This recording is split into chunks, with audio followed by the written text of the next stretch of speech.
Welcome to the March 4th, Hamilton Wenham Regional School Committee meeting. We are being recorded tonight by HW Cam, just for everybody's information. And the first thing that we generally do at a meeting is the Pledge of Allegiance. So if you would like, please stand for the Pledge of Allegiance. I pledge allegiance to the flag of the United States of America and to the republic for which it stands, one nation, under God, indivisible, with liberty and justice for all. Okay. Then it's our tradition to allow members of the public to come and make a comment. If you would like to make a comment, you're welcome to do that, but we limit you to 3 minutes. The audience is not moving, so we'll go with that. That is done. Let me just turn this off. And what is next? The next thing would be our student representative report. Can he do it from there, or does he? Do you want to do it from there, or do you have something to present on No, the? I don't have anything to really put up the board. You're welcome to do it however you want. All right, I'll do it from here. Whatever's more comfortable for Okay. you. With his Harvard polo. I know. It's going good. All right, so I'll try to speak into the mic here. So to get started, I want to talk about General's Robotics, which recently won the district championship for the school, which, considering that it's only their second year in existence, is pretty impressive. And the story of how they did it is also impressive because they came in 40th last year, which seeds them at 40th entering the competition this year. And after qualifiers, certain teams drop out because of either technical issues or damage, or they don't qualify. And Hamilton Wenham was able to attract both Manchester, New Hampshire's robotics team and Bill Ricca's robotics team to form an alliance. And together they worked on the robot to fix its issues and reinforce it within a couple hours to help it in the main competition. So it was a great collaboration between multiple schools that worked on the robot, and the team was super excited. They have a banner hanging up in the shop. And they now move on to the next level of competition on March 14th, ranked 12th out of 210 qualifying teams. And they are fundraising on GoFundMe and some other various fundraisers because they, A, have to pay for an entrance fee to the next level and also do some routine repairs, upgrades, and other just general work on the robot. So they're very excited, looking forward to that. So in addition, the Model UN, they recently had their conference at MIT, which is always something that they look forward to. But interestingly enough, the Wenham Town Hall asked the high school Model UN team to run a workshop for the Board of Selectmen and some town council members where they would teach them the rules and decorum of a parliamentary government system. And when is that? It's sometime in May for a couple hours. I don't think they have an exact date yet, but Yeah, it's awesome. the same system that the UN uses, the Model UN uses, and the town, Wenham Town uses. And the training in May is going to take a couple hours. It's going to be a simulation and teaching session. And I just thought this is a great way to highlight the role the school plays in the community, because I think it says a lot that students at the school are trusted to actually educate members of the town committee on these things. And I think it's a great testament to the strength of our extracurriculars at our school, in addition to the academics of our school. Also, DECA, the state DECA conference, was this past weekend. And in terms of competition, it was somewhat of a down year, with only a handful of kids qualifying through competition for the international conference in Nashville. Most notably, Kyle Russo, who received second place in his individual category of buying and merchandising. However, because the team has grown so much in numbers and participation over the past couple of years, we've earned multiple leadership roles at the international conference. So kids still have the opportunity to sign up and apply for a leadership workshop at the international conference, even if they didn't compete, which comes as a result of our strong participation and fundraising that's occurred over the past couple of years. In addition, winter sports are starting to transition to spring sports, as March 16th is the first day of tryouts for spring sports, including boys and girls lacrosse, baseball, softball, and track. The hockey team wrapped up their season recently in a double overtime loss, which was a bummer because they've fought really hard, and it's only the team's 4th or 5th year, I believe, now in existence because 3rd? 4th as varsity, 6 in existence. Oh, okay, 4th is varsity, 6th in existence. Thank you. And they've worked really hard to bring the team back because for a long time the town co-opted, I think, with Marblehead. Salem, sorry. Salem for hockey. So it's good to see the team have success, get to the playoffs. They won a playoff game last year, and they earned a playoff berth this year. And obviously the basketball team has a playoff game tonight. Their second playoff game against St. Mary's of Lynn, which will be very competitive, but we're hoping for the best. And then another quick thing is that obviously the primaries were a couple days ago in our town, and the school did a really good job of making sure that the kids were engaged in it. They obtained some sample ballots and hung them up in the office, so prospective 18-year-old voters or kids who were just curious could get a preview of who and what was going to be on the ballot. And in addition, the school has a great registration system. I pre-registered to vote when I was 16 with the League of Women Voters, who do a workshop during lunch, which was awesome because you fill out the sheet, you give it to them, you don't have to register again. You get your mail when you turn 18 and you're done. And I think that makes the process so much easier. And it's just, I'm sure that project alone got many kids registered who wouldn't have voted in this, who would have forgotten or let it go. So that's a great thing our school does. Do And they then do finally, that every year, Tom? yeah, every year, at least once a year, I think they set up shop in the cafeteria. It might be twice or more than once a year, because the League of Women Voters, they do a lot of stuff for our school, That's great. so it's awesome. And then today, the juniors and seniors of the school spent the morning watching a documentary called If They Had Known, which examines a boy named Clay Soper from Winchester who passed away after using alcohol and prescription drugs at a party in 2015. And it was produced by his family just as kind of both a educator into the risks and also just to give you like a real honest and emotional perspective on the damage that these things can have in our communities.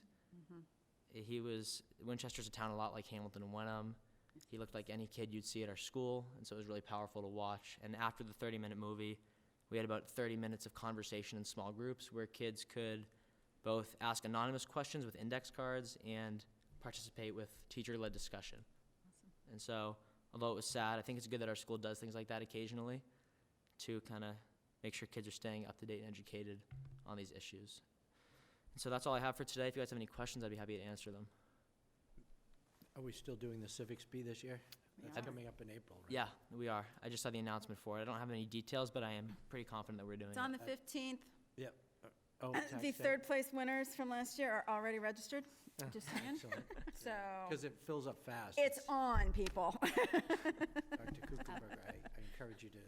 I don't want to put you on the spot. It's actually on Thursday, March 12th What is it? March at 7 12th. p.m. What's the 15th? There's- It is on There is Thursday. a bunch of things going on right now, Yeah. but I snapped It a is March photo the 12th, other yeah. day, so I didn't, usually I get something in the mail. space is limited, so. I know, that's what I'm saying. We did get something in email, I think, so yeah. March 12th, Can I ask Thomas a question? I don't want to put you on the spot, but how do you think the kids reacted to the presentation this morning? I think there was a pretty good reaction. Like, I think you can kind of gauge that by the discussion that happened afterwards, because if it's a quiet room and everyone's kind of just looking down, then you can tell kids just kind of want to get out of there. But a lot of kids were willing to kind of go back and forth and offer their perspective, which is They did. good. That's good. And I think the central point of the movie was that it's not just like perceived as junkies who are overdosing and having issues with this. It's kids who are just going to parties. He was at University of Denver, just home for the summer, and he just got tangled up, and his friends just put him to bed, and he never woke up. And so they just want to really hammer home that message that no one's invincible, no one's immune, and kind of using a community that mirrors ours to send that message, I think was powerful. Good, thank you. I appreciate Of it. course. It's amazing. Thank you, guys. Thank Great you. report. Thank you. All right. So our first order of business is there's going to be an election. We've already made notice that there's going to be an election, and we've actually already know who's going to be on the ballot. But we have to call the warrant for the elections. So basically, it's from our regional agreement, Section 1, Section E, to call the elections. So we need to have a motion to call the warrant for 2 members to be voted for 3 terms. It's you. Thank you. I make a motion that we read, We're going to call the warrant for April, then call the elections, I guess. okay, I make a motion that we call the warrant for elections of members of the Hamilton-Wenham Regional School District Committee pursuant to Section 1 of the Hamilton-Wenham Regional School District Agreement. We are hereby directed to notify the registered voters of the towns of Hamilton and Wenham, Essex County, Massachusetts, of the election of members to the Hamilton-Wenham Regional School District Committee in Wenham. The election will be held at the Wenham Town Hall, 138 Main Street, Wenham, on Thursday, April 9th, 2020. The polling place shall be opened at 7 a.m. and shall remain open until 8 p.m. In Hamilton, the election will be held at the Hamilton-Wenham Public Library, 16 Union Street, Hamilton, on Thursday, April 9th, 2020. The polling place shall be opened at 7 a.m. and shall remain open until 8 p.m. The number of members elected shall be 2 members for a term of 3 years. You are hereby directed to serve this warrant by posting attested copies thereof in at least one public place in each of the member towns of Hamilton and Wenham, and by publishing at least once in a newspaper of general circulation in the district at least 7 days before the election date. Given under our hands this 4th day of March in the year 2020. Do we have a second? Second. Does anybody want to discuss anything? Great. All in favor? Great, that's 5. And that's everyone. On that, we need to sign it. We also need to indicate where that number sign is. That should have an E, the letter E as in echo. I was trying to remember my military letters. Okay. All right, the next thing we have on our agenda is Dorothy Presser is here from the MASC. As you are aware, we are currently in the middle of a search for a permanent superintendent, and we will be receiving our finalist from our search committee next week, and we need to sort of make some decisions around the next steps. Okay, Great. so there are a few decisions to be made about next steps. Maybe one Not right before 1 and 1, maybe. as huge decisions as who's the next superintendent will be, but first of all, the screening committee is going to be finishing its work on Monday, the 9th. They'll be doing some interviews and determining who to send forward as finalists. That's a little bit later than the original schedule. So there's a couple of thoughts about announcing who the finalists are. You could have a meeting on the 11th to get a report from the screening committee on the finalists. Or we could do press releases and just a general announcement, obviously get the information to the committee, and then to the general public through press releases and announcements. It would be a short meeting. I mean, basically, it's just here are your finalists, just a report from probably the chair of the screening committee, and then you're done. But you would need a quorum of people that wanted to do it. But we also had talked about the questions, right? Yes, so, and that's sort of an interdependent, so you'll need questions for the final interviews. Formulating questions is not a matter for executive session.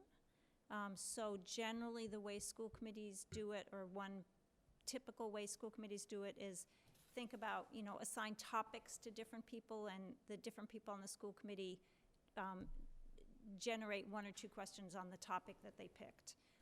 In this case, the other part of the other question, when we get to thinking about, how do the final interviews happen? Generally, they're either 1 hour or 75 minutes, and the number of questions that you can fit into the interview obviously depends on how long it is.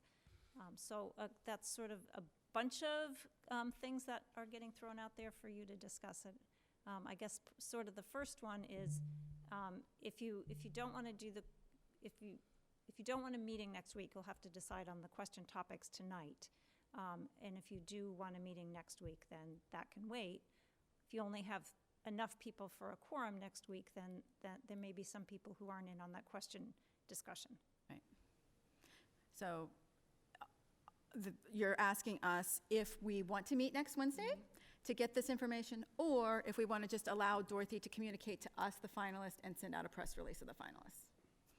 And there's also the questions we. And then the Yep. questions, we could either do at a meeting next Wednesday, or the last time when we were doing the superintendent, we each took a category, and then we picked a couple from the category, and then we, put those together, and Dorothy said she'd be willing to do that for us. Yep. So I guess the question is, do people want to get together next Wednesday night? I gotta know. Right. I'm not sure. I think there's some value to sitting together to talking about it. Okay. To sitting together and talking about, The questions? The questions. okay. Peter? Yeah, I agree. I can make myself available. So if discussing what the questions are must be done in public. Open session, yeah. So if you're getting together and talking about it, you're making the questions available to everyone who's going to be getting them in an interview, Well, or unless we go by category. right? unless you go by category. Yeah, so Yeah. I don't care, I'm just thinking about it. So I know you haven't been through the process yet. Yeah. So Yep. did you actually get a chance to see Dorothy's exhibit Yes, I saw. with the list of questions? Yeah. Okay. So what we did last time because of this issue was that we each took a category. So I took like school committee relationship, and I picked 2 questions out of the category. And then when we got together 30 minutes before the first interview, and we discussed what everybody had to make sure we covered everything we wanted. But that way, and it doesn't matter, I mean, anybody who's good at answering questions is gonna have their answers, but it just doesn't allow the questions to be out there for a long time for people to sort of Formulate their formulate entire answer before that. speeches around, so, but, like I said, I'm open either way, I just need a ride, I don't really care, so, all right, so we've got, So, right, I wasn't here last time, Yeah, obviously. I know. So for last time, though, do people feel like there's some value to not putting all the questions out there and having this huge week of prep time and that kind of thing? Because I understand that, too. I think with Dorothy presenting us with categories and questions made it easier the second round. If you remember the first round, it was not the most professional, and it was harder. yeah, it wasn't, the second time with Dorothy presenting us the questions, it was more efficient and I think effective, too. Well, it was easier for me personally, because then I could just focus on 10 questions to pick from instead of 110 questions. But, I can I feel like it is, like you were saying, it is important for us to discuss them, but I also think we can do that in Yep, 30 minutes before yep. an interview. So it's sort of, you've But- got the prep work done so that your discussion can be quicker and more efficient. Right, but it requires that we agree on the category, Yep. that we can all agree that there's a category that we can just live with being in charge of. Yep. Versus needing to be in charge of lots of Right. different categories or whatever, and I mean, while we do have to have a scripted list of questions that we ask everybody, there's always the opportunity for something is intriguing, you could ask for a follow-up. Yep, absolutely. As long as we're not asking one person 17 questions and the other person would just ask 2 or 3. So generally, just to fill you in, Yeah. you have sort of a list of questions that every candidate gets asked. And then you want to allow time for follow-up or for questions that you feel would be specific to that candidate's experience or something that they said. So, I would say if you want to allow, say, 75 minutes for the interview and all 7 of you had a couple of questions, that you need to make sure are good targeted questions and not 10-part questions, then you would have time for that, let's follow up and have more of a discussion, sort of you have your questions and then more of a conversation with the candidate. Okay. The other thing is that if you decide to do that, and everyone is getting me their 2 question choices, I can also come and say, you're kind of missing this topic, or you're missing, in your profile, you said this was important, and I don't see a question related to that, so maybe you want to stick this particular question in. So the other thing Dorothy and I had talked about before we came over here was that if we were to have, how would we want to, because this kind of matters, how we would want to structure the interviews. So sometimes, which this is what happened with Dr. Harvey and with, I can't remember his last name, his first name was Rowley, from the before, was that they would come, Buchanan, thank you. They would come to the school district, do their site visit, and then that night be interviewed. And so then it was one full day for one candidate. Dorothy had said, you know, if you don't have a lot of candidates, some committees do the site visits and then they do all the interviews in one night. So if we're, Or a couple nights. or in a couple of nights. So if we're, you know, we could do it in a situation where we could meet for even 45 minutes before. If we only have one interview, that could just start at 7:30. But if we're trying to do all of them in one night, then maybe we do need to have the separate meeting so that we get the questions worked out ahead of time. So I guess I guess this is all coming together Yep. in deciding. So do we want, how do we want to structure the interviews? Yeah. Well, actually, who's the chair of the search committee? Catherine Harrison? Catherine, sir. Okay. And then, do you have a sense of how many candidates they're going to put forward? Well, you asked for 3 to 5, so at this point, 3 to 5. Okay. I know that makes it dicey, because if there's know. 4, we don't want to do those all in one night. Yeah, no. Right. But if That's what there's, I'm trying to If get there's at. 4, you could do 2 and 2, Yeah. right, pretty easily. But you, I don't think you probably want it, unless you can start really early in the evening, which which is really I difficult don't for our think committee. can happen with Yeah. this committee. You certainly wouldn't want to do more than 2 in a night. When did we set aside the time to do the interviews? Before, we had like Last week in March, right? off meetings, yeah, we had just off-time meetings. It was super fun. Are you talking about this process? Yeah. Oh, he's talking about this Oh, process. this time. process, yeah. So we, I have. it was supposed to be the week of the 20th, I think. It has Okay. the 20th in it, but because we also need to talk about that. Yes, we do. So it was supposed to be a particular week, but then we had an issue with the search committee, which it was a legitimate concern that their first meeting and the decision day was going to be the first day after April vacation, and they weren't going to be getting the resumes until the Friday before, and it wasn't going to be enough time to read through them all. So they took more time to do that and only had their first interviews last night. Their next ones are tomorrow night, and then they're going to interview on Monday and hopefully make their decision on Monday. So that is later, because we had hoped that we would have already had the decisions made before Monday. So we're, So originally, pushing the back. decisions would have been made this week. Yeah. Right, but now it's going to be early next week. yeah. And so while Dorothy's going to try to do a site visit at the end of the week next week, we don't know for sure.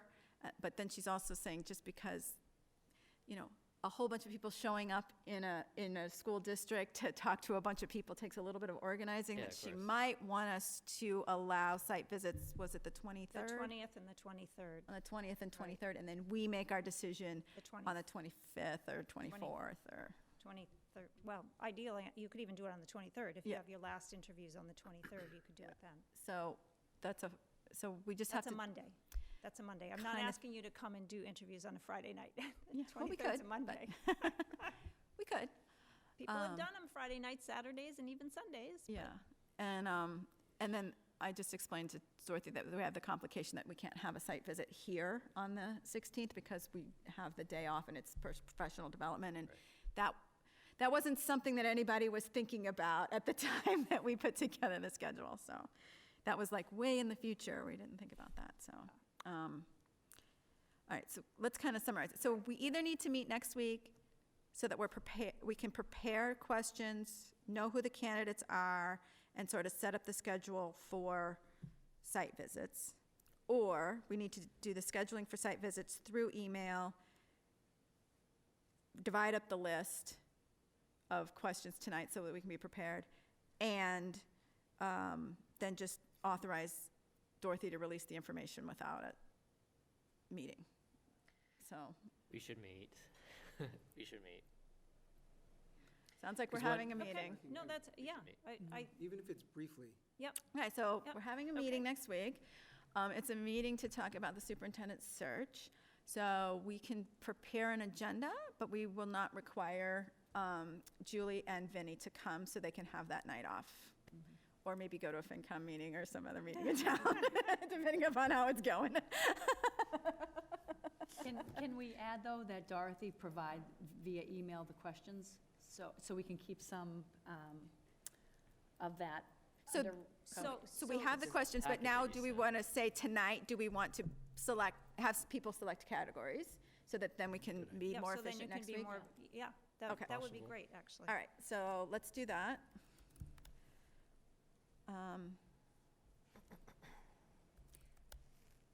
Okay, so let's get the categories up. What email is that in? Oh, we're not connected. There's probably Should more have it on the categories there than you'll want to Because I'm ask on my about. computer. There's quite a And I number. went dark, What are so- you trying to get into?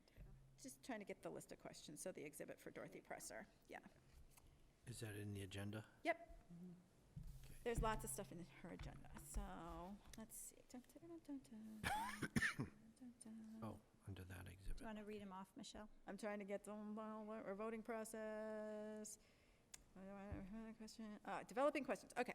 So, there is 1, 2, 3, 4, 5, 6, 7, 8, 9, 10, 11, 12, 13, 14, 15, 16, 17, 18, 19, 20 categories, which gonna- we yeah. don't have to cover all of No, them. no, but so think about, Yep. the advertising that you had. Right. And, the bullets that we talked about in that advertising, so. Yep, so, I'm just trying to remember off the top, high academic achievement. high academic achievement, recognizing inspiring good teaching, budgetary, special education. yep, understanding of special education. So, so if people see the categories, there's Yeah. district leadership, management, decision-making, judgment, personal attributes and style, those kinds of questions. So, I also remember some of these went together pretty well last time. And I remember I did school committee relations last time, for sure. And I remember doing questions about education at the curriculum and instruction, right? Yeah, I think you did, yeah. I don't know if people have a preference. I think we do need to ask questions about meeting the needs of all students, which I am happy to take if nobody else wants it. Curriculum instruction, we're probably gonna need a couple of questions, and teaching and learning, a couple of questions, yeah. Yeah, I can take curriculum instruction. You wanna do that, and you'll do teaching and learning? Are you doing that, Pete? Oh, yeah, that's fine, yeah, you do that one. If- Okay. Okay, and Jean, I think you were budget and finance last time, right? Yeah, I'm more than happy to take that one. I want to, Do you have a different one you'd prefer? well, I'd like to ask a few different ones. Well, so there's a, 'Cause there's a there's- lot of categories Yeah, no, here. I'm looking Feel at the free to list, pick 2 or yeah. 3 categories, yeah. And Ty, feel free to pick Right, 2 or so- 3 Well, categories. Right, I I mean, think if you we should feel ask you only questions need about one leadership. question on budget and finance, right, then, Yeah, no, I wouldn't ask just one question, but I will try to limit it to one question. Oh, so what I would want to know, I think it's in, I'm trying to get to the set of questions. I think would be under, There you go. You want this? school, no, that's not it. Basically, sort of like, is there a set of questions around school-town relationships? I don't know what set that's in. well, and Then you you know, could and I if think it's that not, could be a and you feel it's special one. important, say that, Make it. I'm sorry? two of us talking at once, if you're not and you feel it's important, you don't have to, there's no obligation to take questions from that book. You can certainly, those are suggestions. So if you Yeah. feel it's important to have that, school-town relationship question, Yeah. then that's one of that you could ask easily. Okay. Okay. I mean, these questions are good, so I would like to be able to reference off of these, 'cause since that way I don't have to do additional. That could be under state, even though that is Oh, really yeah. about the state, but, Okay, you know, all right. it's another level of government, it might fall in there. Okay, And you might find school-town type questions under communications as well. okay. Are these the same questions that we had last time? They are. They seem different. I don't see my questions that I asked. No, these are the same ones we had last. Well, we had two sets of questions. The first round, we had some that was specific for interim. In the second round, we had these set. Because at that point, we were looking for a slightly different profile candidate. Okay. Yeah. But I don't remember them being numbered like this, Peter. You're right, No. yeah. I don't know. Can I take personal attribute style? Please. Yep, H style. Do we want to assign some to? Yes, we do. Stacy and David? Yeah. I think, I'm trying to remember what they asked last time. I think, and given that we're going to be negotiating contracts, like their experience collecting with CBAs is a good one. That might have been David's. Capital projects, since we're going to be heading Mhm. into, potential turf something. athletic field thing. Do you want that to go to Stacy? Sure. Okay, let's go buildings. I'll just, they're not here, they're Give not it- feeling well. It's Yeah. just what it is, so, Yeah, I okay. don't think, they shouldn't have any Yeah. problems asking questions. And, We can always change. I would ask questions from the decision-making judgment section. okay. Decision-making, judgment. Someone more knowledgeable than I should ask a question about special education services. Right, that's why Uh, I'm happy to do it, Yeah, I but wouldn't- if you were I'm not interested in knowledgeable enough doing to it, do Ty, that. I'm happy to let you do it, because I know that you work with schools kind of around stuff similar to that, but Because I'm thinking we can also, I'm assuming it's going to be a conversation. yeah, also. do you want to call No, through those that's or not? okay. Okay, I'll call through them, that's fine, okay. And me, Jean, special education, did I hear that? it's going to be me, special Okay. education, yeah. Or meeting the needs of all students, which is Okay. not So that could, special education, it's Yeah, meeting the needs of all okay. students. Okay, Peter, I didn't write yours down, but you are I you are have teaching and learning. teaching and learning curriculum instruction for Peter.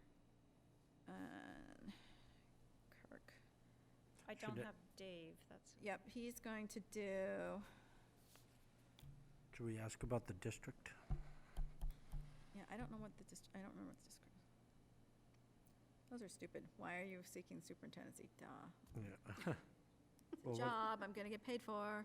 How would you plan, and prepare for your superintendency? Yeah, I mean, that's a good question. They should answer that in their intro. But, who has leadership? nobody. So that's decision-making and judgment, and then you're also gonna look in leadership. Okay. What about planning and organization? I mean, do you think that's relevant? Now, Dorothy, do you happen to have You that? don't have any, like, thing there? unless we need a meeting the finance needs of one. all students hit that high academic achievement, no one's, I think that comes under curriculum and Okay. instruction, okay. or teaching and learning. We need a, Oh, we- teaching And and do you learning, have that's one, where my do you have a question. category that you feel would address, I mean, go back and look at your I was trying to brochure, get to right? that, because Yeah, 'cause that's actually probably in this on our news page, we have the superintendent search, so I'm imagining that's there. because that inspiring, Yep. inspiring good teaching, I mean, that could be teaching and learning. Yeah. Right, but Thank goodness you brought this tonight. Did somebody already take teaching and Um, learning? Because I think that's I thought that where- was you, because it all went together. So we have yeah, capacity I for have that for you, innovative Peter. thinking and openness, new approaches to teaching and learning. So that'll be in teaching and learning, but it also could probably be in leadership. We have ability to foster a culture that supports educators to perform at the highest level. That's probably also over in that section.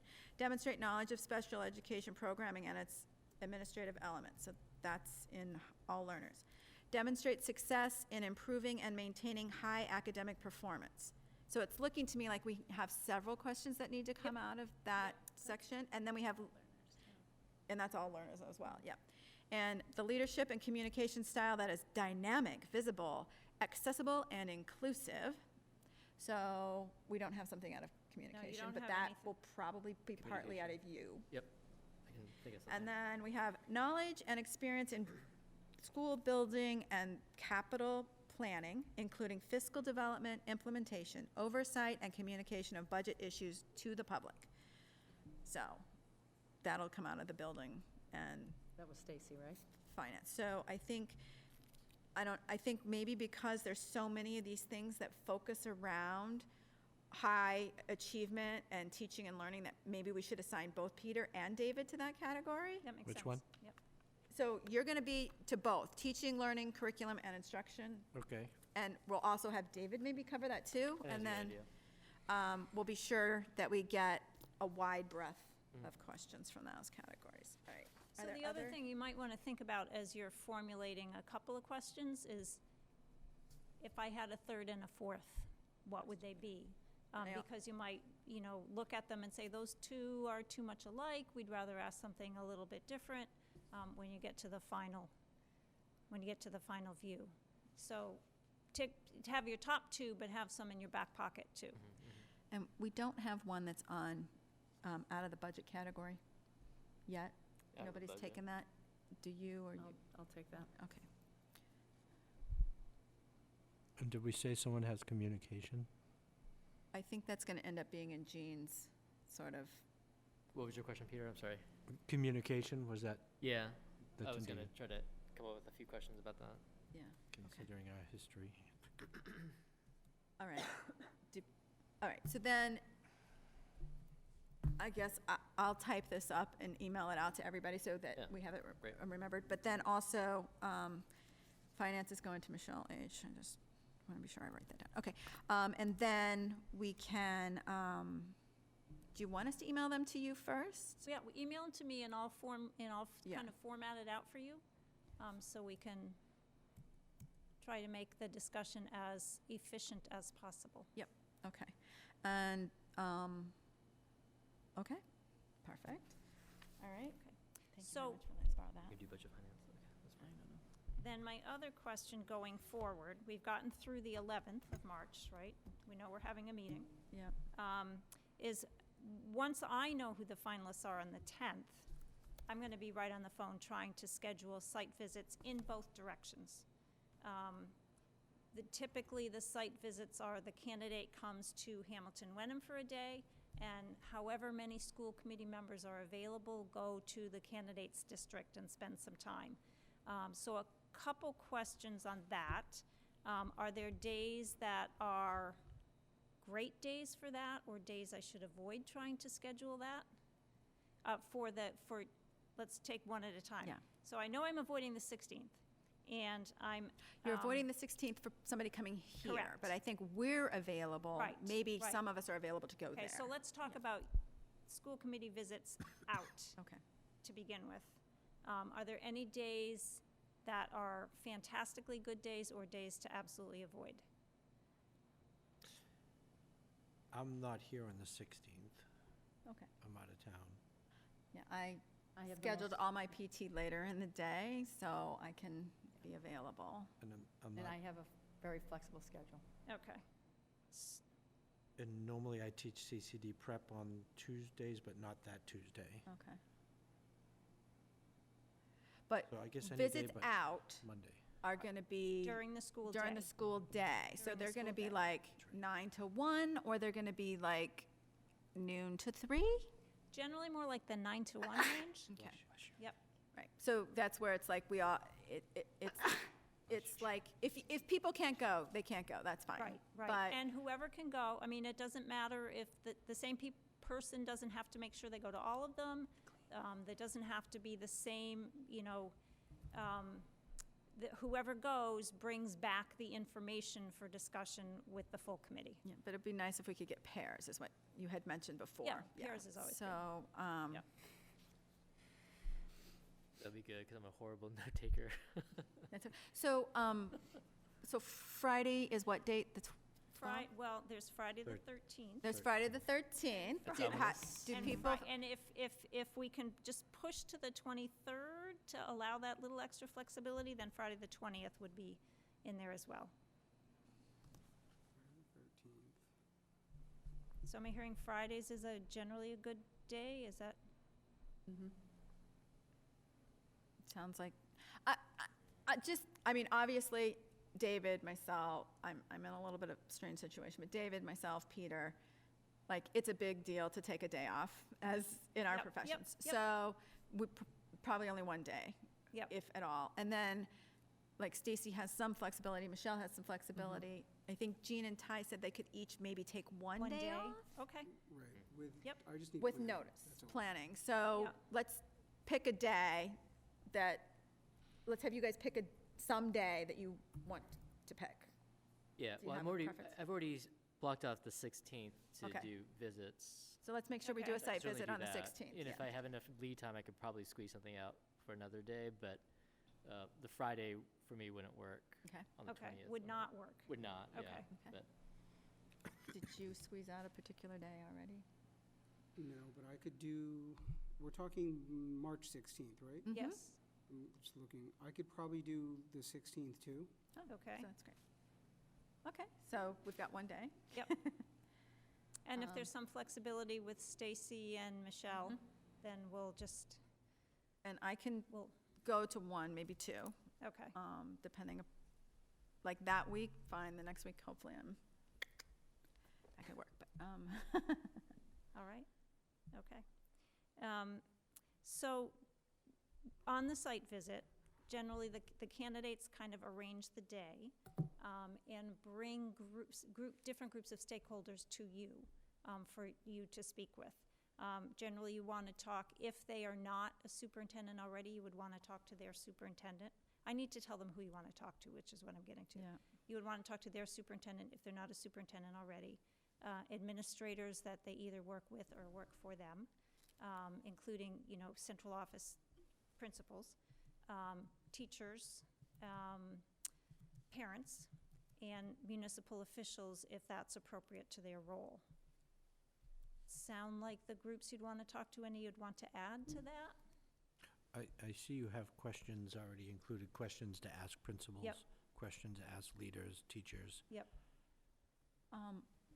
I guess because we had this leadership profile talking about special education, if we could ask when we meet with parents, if they could be sure to invite the CPAC leadership. Okay, Just that way, we at least have some idea if we Yep. can talk to people who have experience. Yeah, there's a sample list here. But School committee members. I would want to speak thank to you, town Peter. officials if I they're forgot that. available. School Would committee you? members. Yeah, Yeah. we Oh, yeah. definitely would want to speak to town officials. Yep. Town union, Yeah. teachers, union president, athletic directors. Yep. Town managers, selectmen. Yep, town officials. I mean, that list is a suggested list, and, Yeah. you can ask to speak to those people. We have to understand they may not be available to speak Exactly. to, and they'll do the best they can. Exactly. Yeah. So can I ask you a question? Because you Yep. also have in here the things about references. Mhm. Will we be calling the references on the finalist, or will you be calling the references and giving us a debrief of that? We can talk about how that goes. I mean, you are certainly, once the names are public, in a sense, the world is your oyster to call people, whether they've been given as references or not, that might work with these people. Yeah. We generally, if we do references on their application form, we ask them to give 3 references that they did not include letters of reference for, and if we're doing calling, those are the 3 that we would call. Yep. And if there was anything else you wanted to do, that would be, you would do that on your own.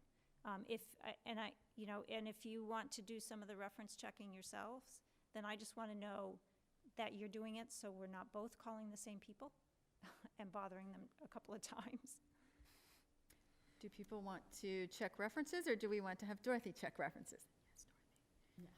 I would say, have it be consistent, so it'd be Yeah. Dorothy. Okay, not a problem. Sounds like you're going to check Dorothy. references and give us a summary. Thank you. Yeah, I just want to know my charge. Yep. She's the so most qualified. accommodating. Is there any sort of, so I know like when we hired the town administrator, not the one we have right now, but the one before that, it was like a little bit of background check kind of thing that went on, like to find out if they had been arrested for anything, or they had drunk driving tickets, or they had So any we do sort of. not do, that would be up to you if you wanted to do something like that. Okay, Do remember that everyone has been through fingerprinting. correct. So that A little Right. bit different than on the town side, right? People have It- already been through the fingerprinting, so, and it's done again when they come to the district. But we don't have that information. True, you don't have that information. We don't know what their Until core you hire form them, says. We can don't you- know what their fingerprinting says. However, you do know that they were hired someplace else, Yeah, right? So- right. So Okay. that gives you a little bit of feel, but no, we don't do background checks to that Okay. extent. That would be up to you if you wanted to do it. So when we are at the site visits and we're meeting with the administrators and the leadership team, Yep. do we get to say, okay, can we please meet with the student services director, and If they're available. if there, Yeah, is there a list, or do we say who we'd like to meet with? So generally what I do is ask you what categories of people you want to talk to. If there are specific people like the Director of Student Services, remembering it may or may not be appropriate to the role that a particular person has, right, in whatever district they're in. So generally, I say the school committee wants to talk to these categories of people, Okay. and then they arrange the day. And part of, I mean, to me, that's a little bit of how well did they arrange the day? Was it a good visit for you based on what they arranged? So that's a little bit of another step in the audition in a way. Mhm. Okay, thank you. Okay, so then, are we going to talk about what the day looks like when they come here? Yes. Okay. So, you ready to Because move now on I'm to that? thinking, who's going to arrange that? So, I mean, however many people you have, right, you're sort of replicating that day for all of them. Okay. And they would sit down, and it's sort of a mirror of the other. You would want them to be able to tour schools and sit down with different groups that they would want to talk to, for them to have an opportunity to, at the end of the day, or as you somewhere build it in to the day as appropriate, a chance for faculty to be able to meet them either as they're walking through a building, or then at the end of the day, you might want to have them, a certain place where faculty can go and talk to them, should they choose to do that. You want some time at the end of the day where you have sort of a community meet and greet, where anyone from the community can come and just chat. Usually, that's a little bit,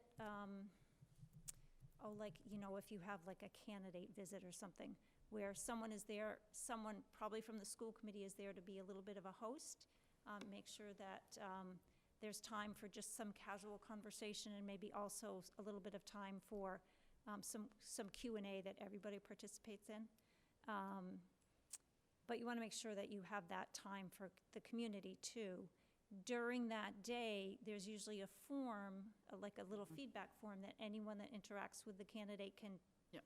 fill out anonymously and hand in about their impressions Yep. of the And then candidate. you'll color code them for faculty is pink and community is green and Oh, we ask them, what something, your or role is. all of right? the, Yeah. yeah, okay. This is for the last chosen one, The last chosen 3 or chosen 4 3. or 5. Finalists. So we got to do this for all. Wow. Yeah, Yep. I had the same thought. Wow. You have to be on your best behavior for 5 This people. is involved. Can't do it. I'm gonna be really grumpy. But, so most of this is going to be them going to the buildings, them Right, so them the talking day to they're principals. here- the They day might they're- only talk to us Right, during the interview. day they are here, Yeah. Yeah. you have virtually no role at all in that day. The I school know. committee I'm has just no thinking role. of the folks who have to give up their time Yeah. for that. That's just a lot of hours. Well, but it's Well, really it's not. 30 minutes for It's- each person each day. So basically, you would Yeah. have it's really, you would have someone, say they go to several buildings, right? The principal or someone in that building is going to help them tour the building, then pass them off to someone else. Yeah. And then that person will pass them off to someone else. And so it's not like a whole bunch of people are spending a whole bunch I of see. time. That's, Yeah. it's a busy day in the district. You've got someone visiting, but it's not a huge amount of any one person's time that day. Okay. That makes sense? Yep. Mm-hmm. Yep. So, should we pick those days so that people can start organizing them? And by people, I think I mean Vinny. Vinny, you did How do you ask feel if I about that, needed Vinny? anything. That's fine. Okay. So not the 16th. And Not I'd the like a 16th. little bit of flexibility, you know, because, we may be going in both directions on. Correct.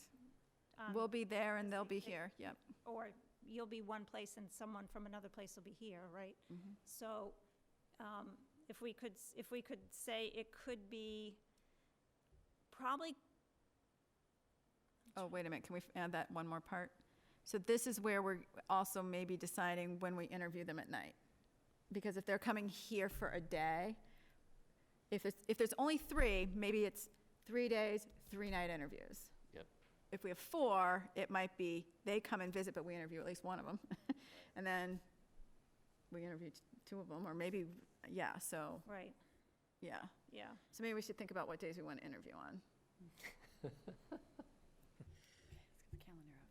So pull up a calendar.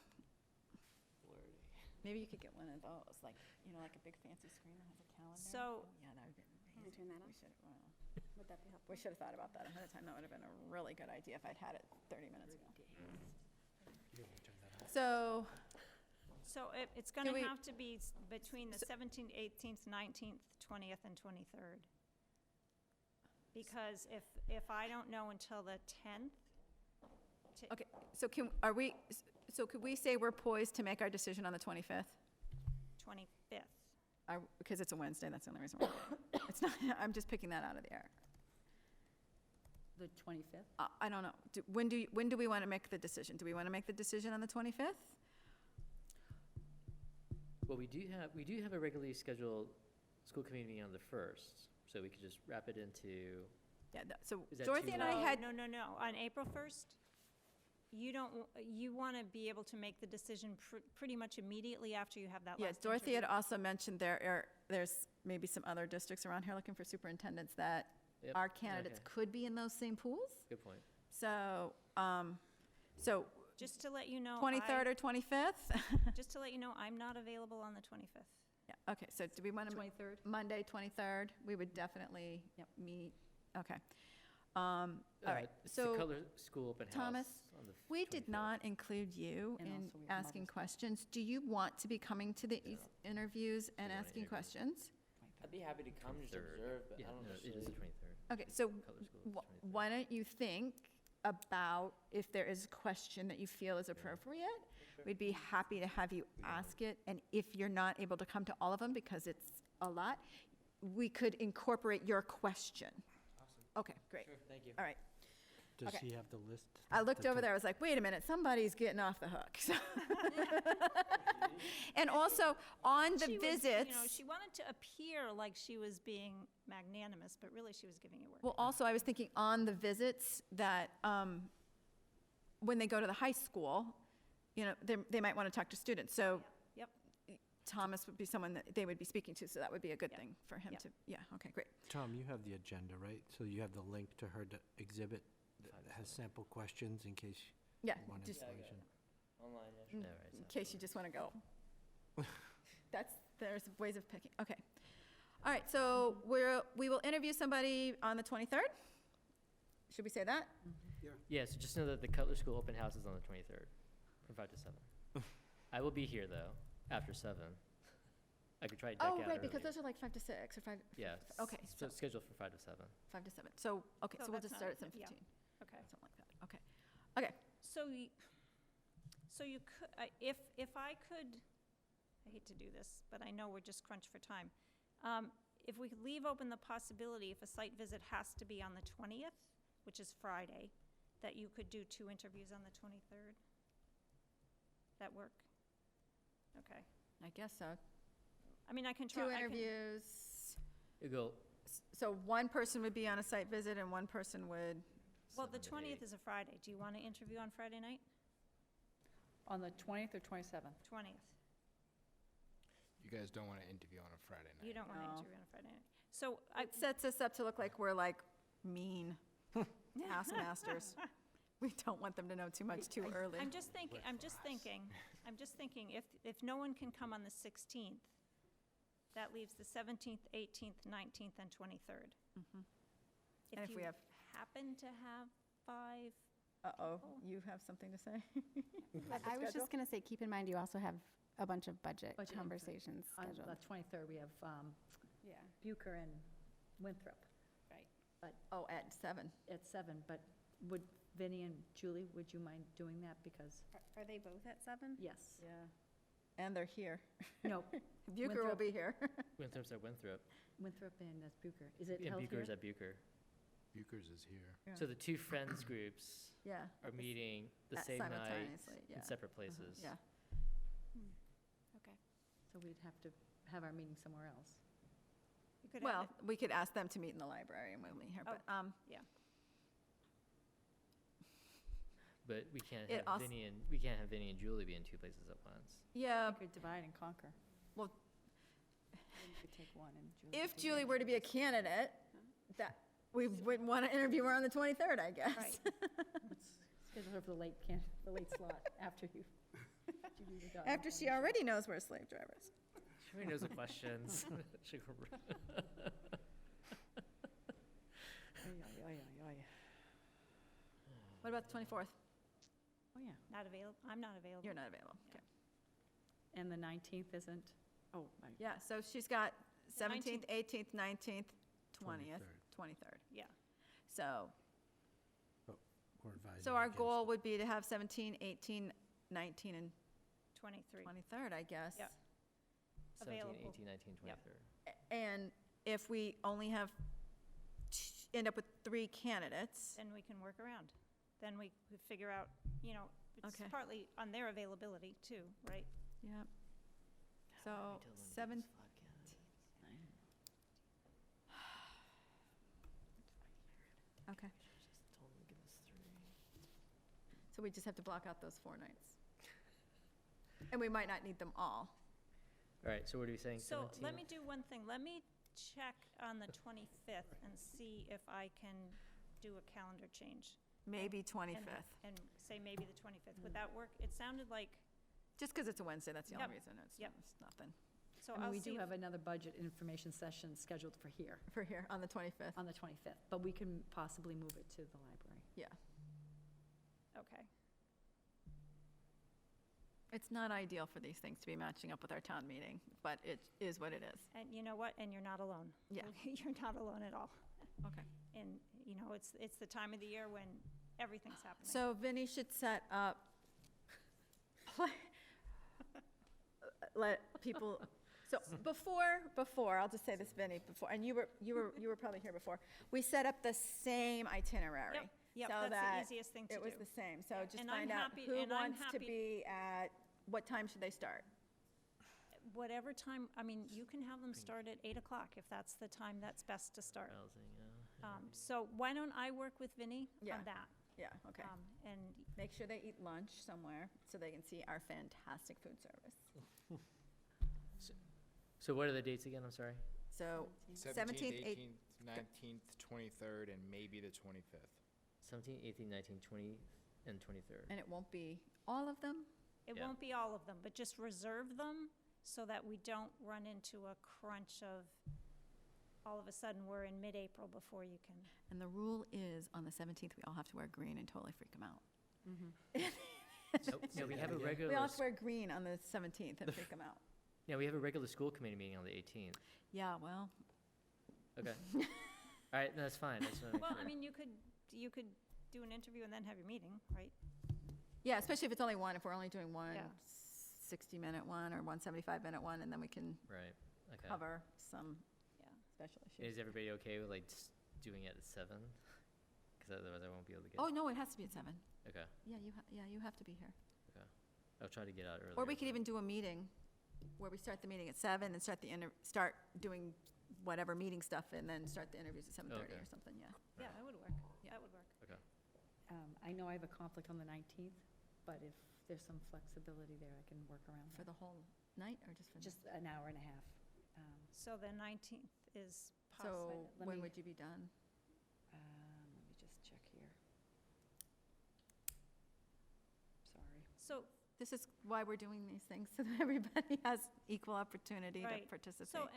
so here's another twist to all this. Might be able to do 2 interviews on one We night. might be able to do 2 interviews, and perhaps next week on the 11th, we'll have more information that will help pin down this timeline better.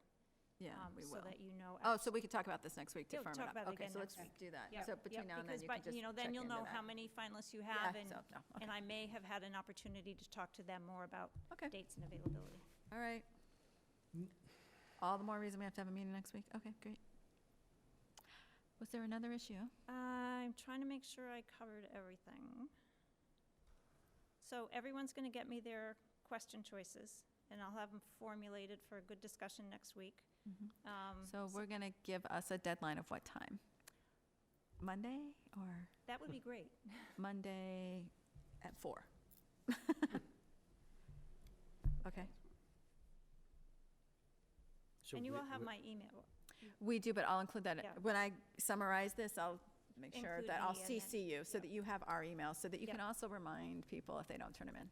I'm sorry, Michelle, you want me to tell you at some point the questions I'm going to ask? No, you're Oh, going to you want- email you wanna Dorothy. tell me the I'm going to questions send to ask. everyone an email that says, this is what you have been signed up to Okay. do. Email Dorothy by 4 PM on Monday. This is Dorothy's email. Okay, And I- Dorothy will be on the email anyway, so. But we don't want to respond all with the questions. Dorothy will prepare a report and provide it to us, yeah. Yeah. very good. Okay. I had a list, let me make sure. This is Michelle H., not Michelle B. Okay. I just need to get with David because he and I are in the same Yeah, but it's okay if categories. you pick 3 or 4, and he Yeah. picks 3 or 4. If they end up both being the same 3 or 4, then we hit jackpot gold, the best 3 or 4, and if it's Yeah. different, then we'll just negotiate it Very good. next month, next Very Wednesday. good. That'll work. Okay, Okay, understood. great. Yep. Understood. Okay, I think I'm set, unless you guys Yeah. have any questions for me. We're good. Thank you. Thank you. Thank you for everything. Okay, so we have donations on our agenda. We today received information about an additional donation that has been offered, and so we would like to include that on here. Do you want to let us know about that? Yeah, I'm sorry. Yeah. We're not going to be watching Netflix tonight, sorry. All right, so does Michelle Horgan have the big Yep. packet tonight? I Since Stacy's not have here? it here. Or do I have the big packet? We're going to give you the big packet so that you can Thank you. see all of the information about each donation. And then today, Dr. Kuchenberger received a request for a family to purchase a tool cart for the robotics team, up to $350. And so we also want to approve this donation tonight. So I'm going to give you the email so that you can, as we go through these, so. Okay. Thank you. Looking for Friends of Cutler. It should be before all of that. It should be after Dorothy's questions. All right.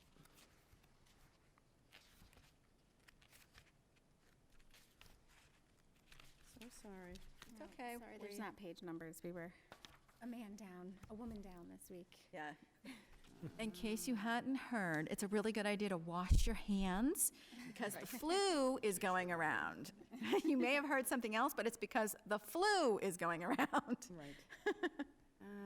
Okay, so I make a motion that the Hamilton Wenham School District, or School Committee, accept a donation from the Friends of Cutler School in the amount of $230 for a 4th grade field trip, and a donation from the Friends of the Hamilton Wenham Regional High School, Middle School, for the amount of $1,000 for the 7th grade field trip. Is there a second? Second. Second by Jean. Any discussion? All those in favor? That's unanimous. Right, and then there's another one. Mm-hmm. And a Pull big it up thank here. you. And I make a motion that the Hamilton Wenham School Committee accepts a donation in the amount of, I'm seeing $2,000 from the Improbable Players for the 9th and 10th grade end-of-the-line information. Is there a second? Great. Thank you, Jean. Is there any discussion about that? I think that was also today, a performance for the 9th and 10th graders while the juniors and seniors did their thing, so. Thank you. Thank you for those donations to the Is there Friends group. anyone, are all in favor of accepting that donation? Great, that's unanimous.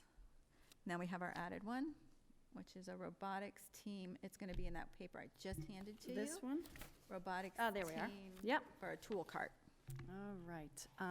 I make a motion that the Hamilton Wenham School Committee accepts a donation in the amount of $300 to $350 from Karen and Derek Reed for the robotics cart. Second. Second by Jean. Any discussion? Nope. All in favor? That is unanimous. Thank And- you to the Reed Yep, family. thank you very much. All right, so, a few weeks ago, we learned that the Student Opportunity Act had passed and would be bringing us some money with a little bit of a string attached. And so I believe Dr. Kuchenberger would like to present us with the plan that is going to allow us to get that money. Yes, so we've started to draft the plan that highlights the areas of our FY21 budget that will be focused on the aspects of the Student Opportunity Act. As you all know, you've heard me speak about this, the Student Opportunity Act is designed to close the achievement and opportunity gap that persists across Massachusetts. And so every district in the state received some additional Chapter 70 funding, and this was really based on some of the work that was done back in 2015 in the original attempt to modernize the Chapter 70 formula. So for Hamilton Wenham, it looks like an additional $190,000 over what we would have annually seen just with our $30 per pupil allocation adjustment. So linked into your agenda and in your packet, we have a draft of what will be our student opportunity plan, and we're really honing in on 3 key areas to close the achievement gap for the special education subgroup here in Hamilton Wenham.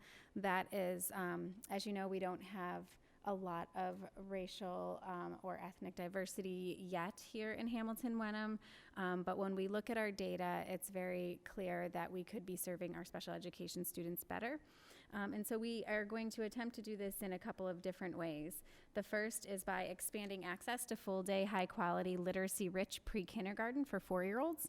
And so that really requires us to maintain that third preschool classroom that we added this year, and that preschool teacher comes with 2 preschool teaching assistants. And so it outlines the budget, the amount that's been allocated in the budget toward funding those positions, and then it also aligns it to the foundation category. And we are required to be providing evidence-based programs. So we chose to select off the menu that was provided by the Department of Education. There were 17 different programs highlighted. So for us here, we're thinking about expanding access to full-day, high-quality pre-kindergarten for 4-year-olds and research-based early literacy programs for that pre-kindergarten. We also then align it to the student opportunity program categories. So having rich early childhood education allows us to provide social services and supports to students in terms of not just their academics, but also their social, emotional, and physical health. It also allows us to hire high-quality personnel and expand early education. The second area that we're looking at is inclusion and co-teaching for students with disabilities. And English learners is the category in the evidence-based programming. If you remember, we did have a new investment proposal in our original tentative budget that didn't make it to the final budget, but we are honing in on that language-based teacher that we're able to add this year to expand the types of language-based supports we provide to our students in elementary education. And again, this aligns to the SOA program categories of hiring high-quality personnel and professional development, because we know that every time we bring on a highly skilled staff member, it enhances the collaboration across the board, and they can also turnkey some of their knowledge and expertise with other staff members. The third area that we're looking at is student holistic supports, and we're highlighting our new investment for that board-certified behavior analyst position, looking to increase personnel and services to support holistic student needs and connecting to the social services to support students' social, emotional, and physical health in the SOA program categories, hiring high-quality personnel, and offering professional development. If you remember, this is really a budget neutral. In fact, it's a cost savings investment for us. We're doubling our service hours and lowering the costs that we're spending currently with contracted services. And also, this will allow us to not only provide more direct services to our students, but also proactive supports to our teachers right in the classroom with students in real-time job-embedded professional learning. The third area is focusing on the third commitment is that we're required to monitor success with outcome metrics and targets. And this is as simple as they like it to be. Because we are receiving less than 1.5 million in additional funding, we have the benefit of only having to complete the short form. And so all we had to do was really list what are the DESE outcome metrics, and then what were the custom district metrics. And so obviously we're going to look at MCAS scores for our special education students. We're going to also look at the student growth percentile, because remember, this is comparing students to students year over year that take the test at the same time as them and perform like they did. So again, not just looking at how did they score, but how much did they grow, and is it proportionate to their cohort. And we'll look at ELA and math. Even though we're honing in on literacy with some of our interventions, we believe that we will see increases in math scores as well as students obtain higher levels of early literacy. Our number one in-district metric is that we will reduce the number of students needing to be placed out of district. We are also planning to use pre- and post-lively letters assessments. This is a tool that we currently use, so it won't be anything additional for our staff, but it will be deepening their understanding of the tool. We will look at student behavior targets, and we imagine that this will be designed by the new board-certified behavior analyst as they come into the district. And then we also want to create and or adopt a staff perception survey so that we can have some pre and post data and how they're perceiving the work and the supports of the board-certified behavior analyst. And then the fourth section, we're just fleshing out the language a bit more, but you see the major tenets of it here. We're required to continue to engage with all families because we know that educating our students well happens better when families are involved. And so we're looking at maximizing the relationship we already have with our Massachusetts Coordinated Family and Community Engagement team, CFCE, and also looking to continue to communicate with our CPAC, which is our Special Education Parent Advisory Council, and our Elementary School Council, since all areas of this plan are honing in on that early intervention and focusing on elementary. So we'll continue to coordinate with the CPAC. They meet quarterly and they provide a variety of different types of services to parents. They're really just getting revitalized or rejuvenated, if you will. And so they have two really great leaders leading that group, and we're looking forward to that. And then we'll continue to map out here how we'll coordinate with CFCE and the school councils. So tonight, we're just letting you know that this is coming, and these are the areas that we're focusing on. We'll flesh out and finalize the language for your approval on March 18th so that we're on time for the April 1st submission. So tonight, it's really just an FYI, no action that you need to take, but wanted you to see the direction that we're going in and how we're trying to maximize those additional resources. And I'm happy to answer any questions. This is great. Thank you. No, it's fantastic that all of these things are things we want to do in this containment budget, and the state has provided some money so that we're getting a little bit of help, so that's great. All right. Absolutely. So the next thing is school-sponsored field trips. So we have a quick review of our policy on that and maybe a teeny bit of discussion. And then added to our agenda is some information that was released today from the governor's office. So Dr. Kuchenberger is going to take that. Sure. So as you know, we all became more versed in our policy about field trips in-state and out-of-state field trips over the past weekend. Really what we talked about in policy was bringing this back into subcommittee so that we can review the policy side by side with the law. Currently, our policy is a bit more restrictive than the law. The law speaks to field trips that require overnight and or field trips where students are out of district between the hours, I believe, from 6 p.m. to 12. It's 12, yeah, midnight. Till midnight. And our policy adds another layer of approval for any field trip that's out of state. So we just want to look at that and review that and say, is that still our best practice, or is that still something that we believe is important and want to keep in practice?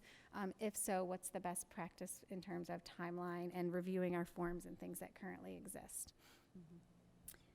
And then secondly, in terms of the international trips, we do have one international trip planned in the next few weeks. We have middle school students that are going to Spain, and so our intent is to review that. This information came out today, and the nurses were right on top of it with the principals, emailing back and forth. So again, just wanted to make the public aware that this will be something we'll bring back to the school committee for action on the 18th.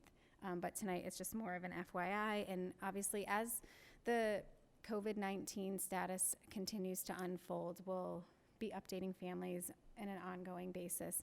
We do have some other local trips or in-state trips, in-country trips. We have students from the middle school going to Washington, D.C., and when we met with both towns on Tuesday, the local Department of Public Health folks were not as concerned about that trip because we're traveling on a coach. So it's not like they're going through public transportation places, and they have a very specific itinerary. So the concerns seem to be low at the time, especially given that we don't have any confirmed cases, at least last I've checked, in those areas. So we'll keep an eye on that. And then we do have some high school students going to Disney in April as well, I believe. So we're going to keep an eye on those things and keep you informed along the way, keep our families informed along the way. But I think we will have some big decisions to make at the next meeting in terms of whether or not those trips are on or off. So just to be clear, at our next meeting, we are going to be discussing whether or not students are going to be allowed to go on a trip to Spain that is scheduled for April vacation. So that is an unfortunate thing, but that is what we're being advised to do by our state leaders. So, Is that on the 11th? no, it'll be the It's the 18th. 18th Thank you for meeting. clarifying that. Yes. Right, that's our next meeting? 'Cause Yeah. We're meeting the 11th. Yeah, not our meeting next week, but our meeting on the 18th. so. 18th. So I guess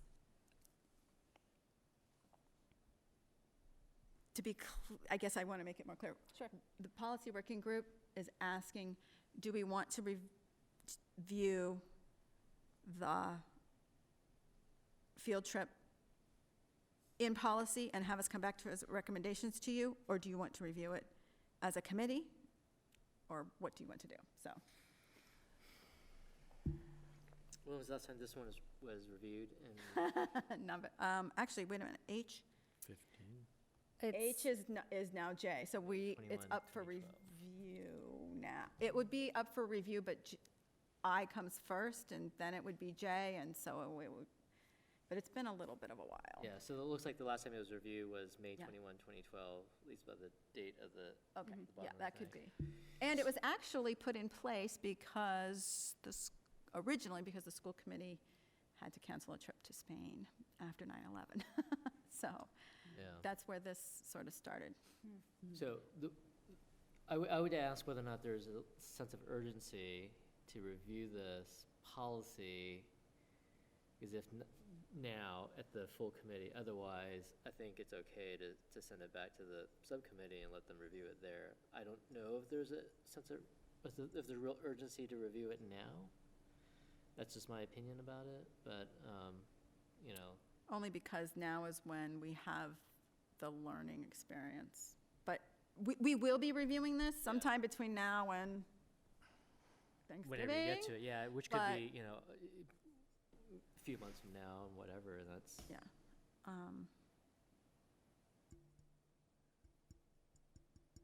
I'm fine letting the policy stand as it is and let it be reviewed in its normal course, but I'm not, I mean, I'm only here for another month, Yeah, so right. it's not, that's just my opinion. Take it for what it is. There are a few more layers to this incident that will probably need to be added to our policy, or at least clarified in some other policy, because there were other things that happened on this field trip that may or may not fall into other policies, so. Are we talking about what happened last week? Yeah, or- yeah, and it's Okay. just, who transports, how those, you remember that who transports students things? Yeah, Yeah, well, we eventually yeah. came down to getting a policy about when personnel transport Yeah. students, right? But sometimes students are being transported by other people that aren't personnel. Yeah. That was the case here. They We were didn't being have a trans- policy for that. Were you taken to the field trip from people who are not school personnel? So Yeah. was it a parent or guardian or a family member or? Could have been. It could have been. You don't know, or We do know, you do know? but we Okay. don't really want to say, I think, right? I don't think we really I want to say. think it's fine to say. Okay. Students were transporting each other to the off-site event. And so it was not necessarily a field trip, it was a competition. And so I think it falls under a different classification. It was a small number of students. Originally, we were told that that parents were transporting, Yeah. and then we learned that students were transporting. And so I do Yeah. think a good review of the forms and just I being remember- clear about expectations is, Yeah. I don't think it's an urgent matter. We've certainly debriefed internally as a leadership, as I members remember of the leadership contemplating team. that scenario when, Right. when we looked at the student transportation thing again, sort of like, We were like, that's never going to happen. We only have to worry about staff And what about Guess Uber? what? passwords and shit. happening. What if it's something closer and kids take Uber? Right, maybe it's within a certain distance, within the boundaries of the town, or within Do we have a policy 5 around miles of the kids taking school, or, taxis and but, Ubers? but you're more likely, And I think, FYI, you're more likely to get an accident within 5 miles of your school, or of your home than anywhere else, so hypothetically. hypothetically, just saying. Well, and I think too, the out-of-state language in the policy, that you could be in-state and traveling much further than you could be going out of state. And so is that really what is important to us, or is distance important? Kind of getting clear about what we have in policy and why. I would say that Times. what's important to us is what's the liability to the district, right? Because ultimately, who transports, as Peter mentioned, it could be, we could just hire an Uber and have them take the thing, right? We're never going to be able to contemplate every scenario, and I'm not sure if that's what Well, we actually really want to do. not. I think does our policy say that if you're being transported, you have to be transported by bus, and then if not, by a motor coach that's been licensed under something or other? Or was that another district policy? Yeah. Because since then, we've been reading other policies from other committees, and sometimes, they're all, I know. they're I all just different. feared, again, when the policy start to contemplate every possible scenario, Correct. then it's an unworkable policy. Right. The policy really needs to be broad. broad enough Yeah. to set the boundaries, but it needs to focus on what's the Safety. liability, what's the risk to the district, right? And it could be that there's a liability to student safety, and that's the liability. Time the of district. It night, could not should be students be financial to the driving at district. night, late at night? Right, Yeah. yeah. So I think it makes sense in policy and then come back yeah, out. I think so. And you Okay. don't see an urgency to tackle it as a committee right now. We can review it out of order. There's another one that we're going to be reviewing out of order why is it in J? Which one? Well, we are doing religious observation, observations. but the one about Safety? safety that we didn't review today. I think that's in J also, but maybe it won't end up being in RJ J. or their J? Yeah, it's their J, not our J. Yeah. Okay, so So- maybe, okay. maybe the request is There to are a review it couple- out Right. of order Yeah. Right, for the to policy bump it committee. up, Okay. because, and then All right. All right, so we back with will recommendations of yeah. whatever. include this. All right, okay. All right. So, when you do this superintendent's report, can you just remind people about this? Yes. Okay. So that's now. Okay. Let me just run through them. Go over those. Okay, roll. so first meeting of the month, as promised, we'll take a look at our enrollment numbers. Overall, our total district enrollment is up 4 students. And again, remembering that just because the enrollment is up, it doesn't necessarily mean we have 4 new students. It could be, plus or minus several students. But overall, we have, our current enrollment is now 1,839 students. holding pretty steady. At Cutler, we have the same number of students, one additional student at Bucher, an additional student at Winthrop. Middle school, same enrollment as last month, and then high school gained 2 new students this month. And that, again, is as of March 1st, so our current enrollment numbers. And I really have had multiple people asking questions in a variety of budget conversations, so I just want to remind everyone again that on our website, if you go to superintendent's page, there's like 3 little tabs at the bottom. There's one that says reports, and that's where the enrollment report is. And then you can choose to look at just this year's enrollment month by month, grade by grade, school by school, if that's of interest to you. But often people want to know what's the historical enrollment. So there's another tab at the bottom that shows going back to October 2015 till right up till the current October 2019 enrollment. So you can see how has enrollment been shifting over time. And now the fun time of year when we're thinking about next year is to, kind of look at, okay, so how big will the 2nd grade class be next year? How big will the 3rd grade class be? So you can, just, kind of do your own projections if you're wondering about that. And so we will have a very full middle school next year, maxing almost all of our classes across the board, which is why we are limiting school choice at the middle school this year to just those of siblings. Last time I was updated by the middle school principal, which was Friday, we have 4 siblings that are choicing in at the middle school. I believe they're all 6th graders, so we'll have a very large 6th grade class because we have a big transition coming up from 5th grade this year. Any questions about enrollment numbers? Yeah, so I think I probably missed this one, but why would the numbers fluctuate again by month? Students enrolling in or transferring out. So we have constant kids coming in and out. Got it. It doesn't matter in the assessment, though. Oh, I know. Yeah. It's just curious. Like it would be. Yeah. Okay, that makes sense. Yeah. We have a pretty low transient rate in the district. Not like Some Lynn. places Sometimes it's- Lynn has That's to what I was- add a that's what whole I'm not class. getting at. yeah, ours is really low comparatively. Okay. Then there's a lot of events going on. I started trying to capture all of them and then just realized there's too many. So I'll highlight a few. Kindergarten registration is coming up. So next Wednesday at 6:30, we will have our parent guardian information night. This is a great time for parents to come and start to ease their kindergarten transition worries, get to meet staff. All of the principals will be there. I myself will not be able to be there because it's my daughter's art show, which I'm really sad because it's one of my favorite events to just see the parents so nervous and eager and thinking about kindergarten. I had that experience last year, so I can It's empathize. class of 2032, right? Oh, my God. Wow. Is it 32 or 33? Either way. Yes, yes. Seems So that's 6:30 at Who knew you Winthrop. would live that long? Definitely want to attend, definitely want to come early. I'm sure it'll be a packed house. Most events like that are. And then we're ready to start kindergarten registration. We do have some designated times, but folks can come in at any time and pick up a registration packet or print it from the website. Next year, our plan is to digitize registration or, at least do some sort of electronic pre-registration. And we're looking at, can we do it earlier, maybe even end of January, so we have more numbers as we're developing the budget, because this is always the big question mark. How many students will we have coming in? So there's daytime hours, and then on Tuesday, March 24th, there will be an afternoon evening session. So for families that have competing priorities, we're trying to be flexible with that. If you're not available during those times, you can come in anytime to central office. Somebody will help you. Alendra Brooks is leading registration for us this year and is supported by Vinnie's administrative assistant, Jen Hansen. And it really helps folks go on the website and bring all the important documents that they know they need to bring, so that way we can be as efficient as possible. So And the answer is yes. If your child is already in the preschool, you have to bring another you birth still have to certificate. register. Yes.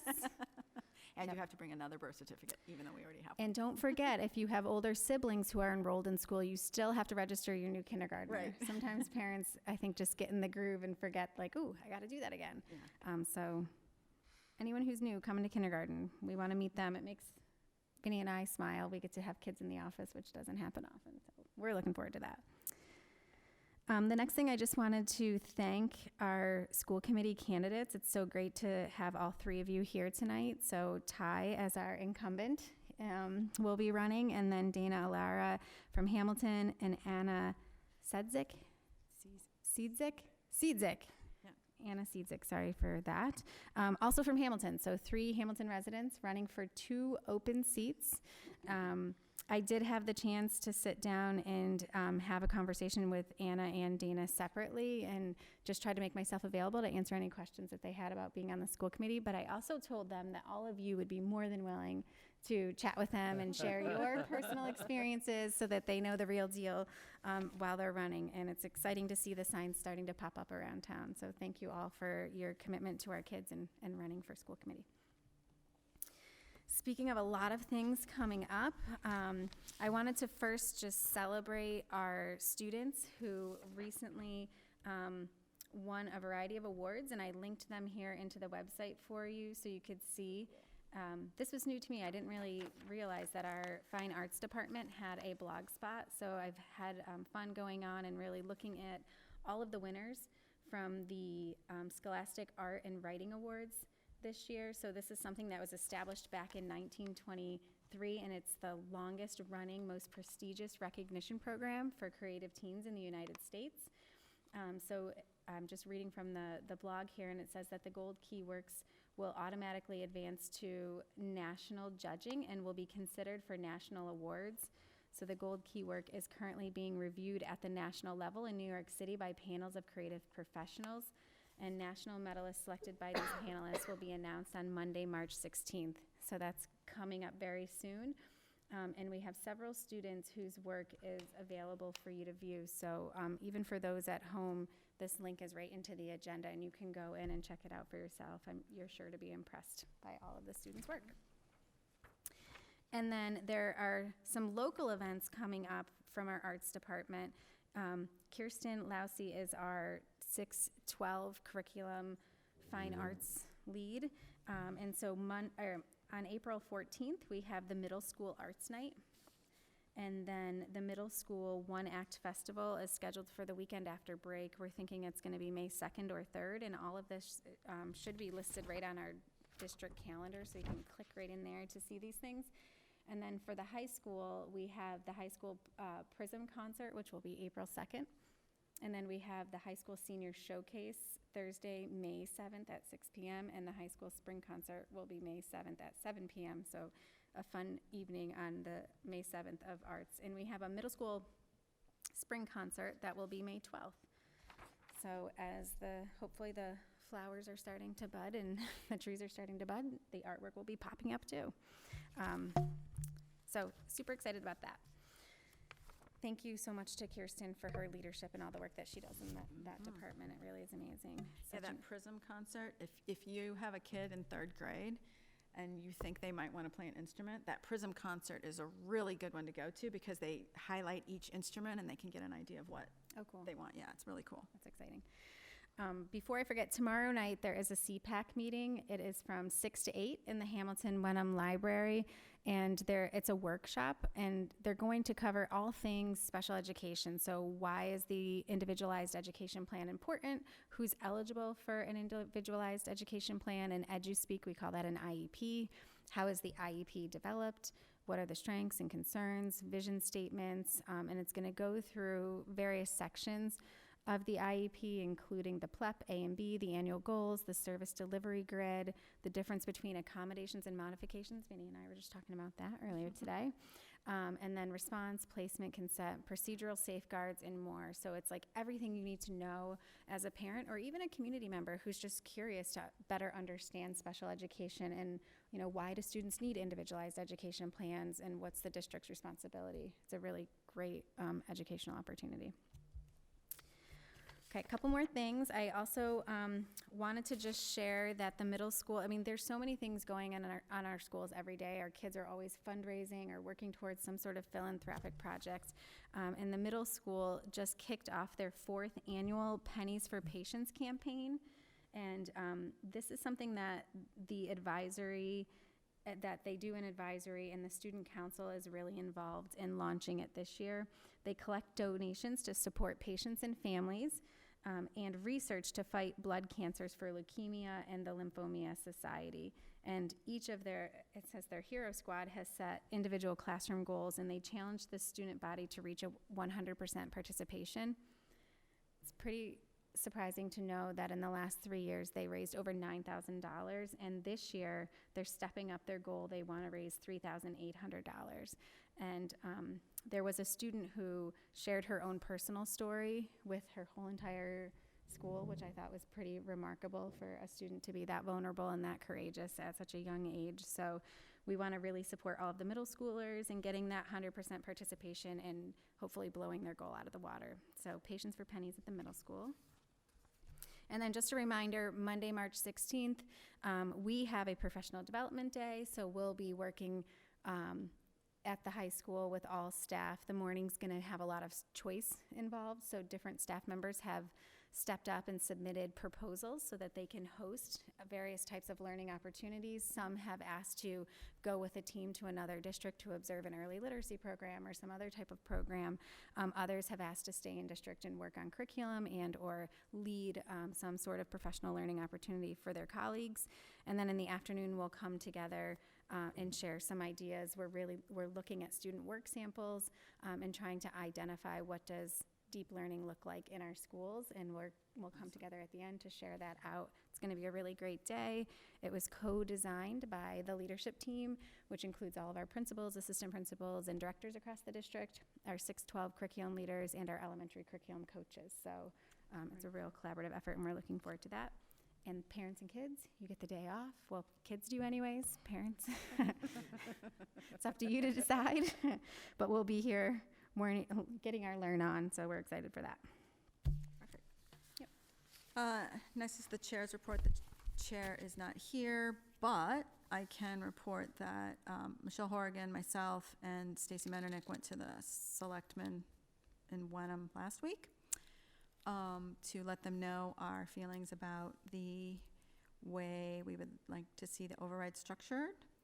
And they heard us, but they have chosen a different path, which I think you'll be updating us on in policy, or in finance, right? So we'll hear the rest of that now. Okay, so we met last night. This Capital Financial Planning Subcommittee met last night. Two agenda items that we discussed were the communication strategy for town meeting, and then some additional work on the MOU with the TURF committee. So I'll dispense with the TURF committee one. So we have a draft MOU that we're still working through, but we feel good about it, I think. And hopefully we can get that sort of put to bed with the TURF committee. It is just an MOU with the TURF committee. We're going to develop a use agreement with non-school organizations who may want to use the eventual fields or the other sort of areas of the whatever it is. So that will come a little later. So we spent a lot of time on the communications plan, and what so there are the first thing would be the info sessions and the community engagement. So Vinny and Julie have been on a roadshow with at least a few of the Friends groups. I attended the Friends of Cutler meeting with them on Monday. Tuesday. It seems- Monday. Either way, it was early this week, so it has to be either Monday or Tuesday. Afternoon. Monday. It's been a long day. It's been a long day. It's only Wednesday. They presented a version of the deck that we've all seen. Had a lot of good questions. It was about 7 people attended, so not huge turnout, but it was in a very engaged group. They asked a lot of good questions. I implored them to attend town meeting at the same day as the ukulele melee, which is still kind of an issue, but whatever. Implore them should not be to allowed in the attend, future. bring their friends, we answered their questions. So I thought that was good, and there's a whole set of additional meetings that have been scheduled. And, if anybody can attend and go, that'd be great. These are community groups that are associated with the schools, right? So friends groups, CPAC, the Wyndham Mothers Club is coming up as well, those sorts of things. That doesn't necessarily engage the elected officials, elected boards, right? So we need to think of a strategy with them, because I know that that's a whole nother that's a different kind of strategy. So I think the issue with okay, let me pause there. Last time we also discussed about how to prepare us as a school committee to go out and advocate for the schools, and how do we really start to drive home to anybody who is willing to listen to us, what does the school district need, and what does the $31.6 million really represent? Okay, so we thought of 3 different materials that we could have on hand. One is the one page that you have here, which you have all seen. It's a quick synopsis of the budget on the top, as well as what the middle part would be. What does the $31.6 million get us? What were the choices we made to reduce the budget down from the tentative budget down to the 31.6? And then also at the bottom, what are we still not addressing? Okay, so it's a quick snapshot that. On the back side would be the capital requests for the upcoming year. The idea is that you can either have this on hand, or this would be the sort of the leave behind, right? So you can give it to a group. They have the information they need. It's, I think, enough detail, but doesn't overwhelm folks. So that's one document.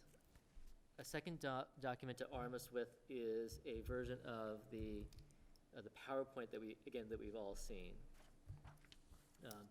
And that gives the school committee a little more detail. And if you do go to one of these presentations, that would be the one that Julie and Vinny speak about. But if you want to take that as well and sort of arm yourself with, again, the high-level details of what was happening in our budget negotiations, that will give you that.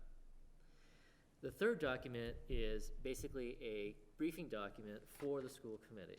And I also envision this to be outward facing as well. But the idea is that we can anticipate it's basically like an FAQ, right? We anticipate what questions we're going to get asked. Why is special ed services increasing year over year? What are we going to give up if we don't pass the override in Wenham or the second warrant in Hamilton? What is in the capital budget requests? What is in the turf field, $65,000 for the turf field planning, right? So there are several questions we already anticipated. The idea is that we, as we circulate to the networks and also to our friends, not necessarily the friends groups, but all of our friends, that we have answers that are consistent, but also it gives everybody the information to be able to respond in a thoughtful, informative manner, right? Because we want to make sure that we can speak to the budget and speak to the school's needs, right, and not have to stumble through and confuse everybody. Again, the idea is to have the questions with 2 or 3 answers, or whoever it is, 2 or 3 sentence answer.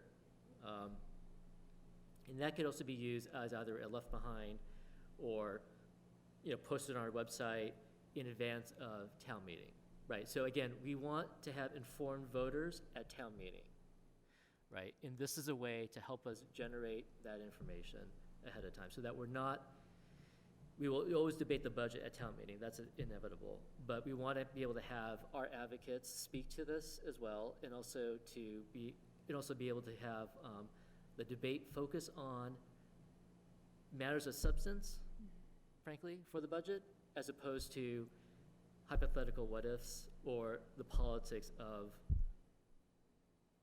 town-school kind of relations, Yep. which sometimes we'll have. So that's the idea. So what I thought what I wanted to do also was sort of get a survey from the school committee members who were not at the subcommittee meeting last night to see, are there other questions you think that we should try to answer? Right. So, Michelle, if you could. Yeah, so I actually just forwarded to everybody in your Google Docs some questions that we came up with. Give you guys a moment to open it. I linked them into the annotated agenda too, if you had that up. Okay. Yeah, was it, oh, you just did it now? Yeah. Okay, great. First is why is special education spending so high? How do we stop out-of-district placements? Will AP classes be canceled? What is the district going to lose if the budget is not passed? Why did the athletic fees increase? Capital funding questions might include, why do we have to redo the Gale study? Why is security so high? Why are cameras so expensive? So if you want to add anything. Yeah, so these were basically a survey of Facebook, because, not Facebook, but, this is what I heard on Facebook. And we also had a couple of community members attend the subcommittee meeting last night, and we just polled them, said, what would you be interested in knowing about the. So one of the things that the selectmen said to me was they're concerned that we're setting a pattern of overrides. So it was, I don't think they well, maybe they did understand, but it's hard to explain, like, this is what we need this year, so that next year we don't have to come back with these more expensive programs for special education. So we don't have to, come back with doing maintenance on buildings that maybe we're not going to need in the future. So just sort of like an explanation that this override has new staff and whatever in it for the purpose of alleviating future costs. Yep. I don't think that the cost savings has been brought up. I know that Stacy came and she spoke to us about the cost savings of the new program at the high school because we had added the teachers. This is my problem. I can't remember if it was in the last budget or the budget before that. 2 budgets ago. Okay, so 2 budgets ago. So if we could Highlight answer that question by giving the story from then and Yep. saying that this budget is sort of that equal budget. So I think Yeah. I think there are 2 things. So I think one question is specifically around what was the ROI on the investment made Yeah. 2 budgets ago that appeared in this. It would have been this year where the new staffing existed. So Yeah. Yeah, and Julie, I know the Hamilton FinCom was looking for more detailed information about the cost savings that was in Stacy's presentation. I shared that Slide with- 12. I I shared shared that Slide as 12. well. yeah, I think So that's they- one of the ones. Yeah. Okay. So they were asking Yeah. for, like, detailed. Recently? Yes, Wait, even when? Even after I emailed it to everybody? as of yesterday. So I don't know what else to do, because I've emailed it several times and spoke about it publicly, so I'm Okay. open to suggestions. And but I've done it Like too. a I ledger sent it page? I to- mean, what do they want? I mean, I explained that because you're dealing with students, that you cannot divulge information because of privacy issues. Yeah. But I think they wanted a deeper dive on what the savings. There's an actual accounted number Yeah. in that slide. Like Yeah. I don't know, I don't have their email addresses, because I sent, after you sent it to me, because I asked you specifically for it, you sent that whole thing again to me. I sent it back to Joe. Joe said he sent it over to the FinComs. If I can get their email, I sent it they all have a directly to town them. email? Yeah. I think they're at fincom@hamiltonma.gov, something like that, yeah. I can sort of really get, The only other thing I might suggest is, do they want to just come in and sit down and talk? Because maybe that's not, they must have received that information at this point, because it's been sent since October, I think 3 separate times now. I didn't know you also sent it, so 4. Maybe there's a question they're having that we're not. yeah, there has to be they either are ignoring the email, not willing to actually open the email and review it themselves, or they have a very different question than what they really want. Than what we're we're saying. And the providing. information we're providing, yeah. So either way, I think the question that is reasonable to ask and add on to the FAQs is, what was the ROI on that investment made? And the That's an easy second one, part of yeah. your question, I think, Michelle, is thinking about the answer working to, if we do this like Jeopardy, what's the answer, and then figure out the question? Yeah. The answer is, you make the investments now to save money later. I don't know what the question is, but the idea is, again, as we've all said, is, if you look at the biggest drivers of increase to the budget, you have to address that in order to find the long-term, you need to flatten that growth Right. by addressing the highest level of spending in the year, right? And So that's the answer. I don't know what the question is. Everything right here Yes, addresses our highest driver. right, Yeah. okay. Yeah. So we'll think of a question to match that answer. It's like, what, Right, because we keep talking about that, right? Yes. The question is some version of why should we spend the money now? Yeah, yeah, what, that's a good one. Right? yeah. Like, what are we gonna get out of spending the money now? That's good, that's exactly the question. Right? Versus not spending the money now, because if we're not spending the money now, what's gonna happen? Yeah, right, or what are We'll we going to? continue the trend of, Right, Yeah. what are we gonna lose if we don't spend the money now? Okay.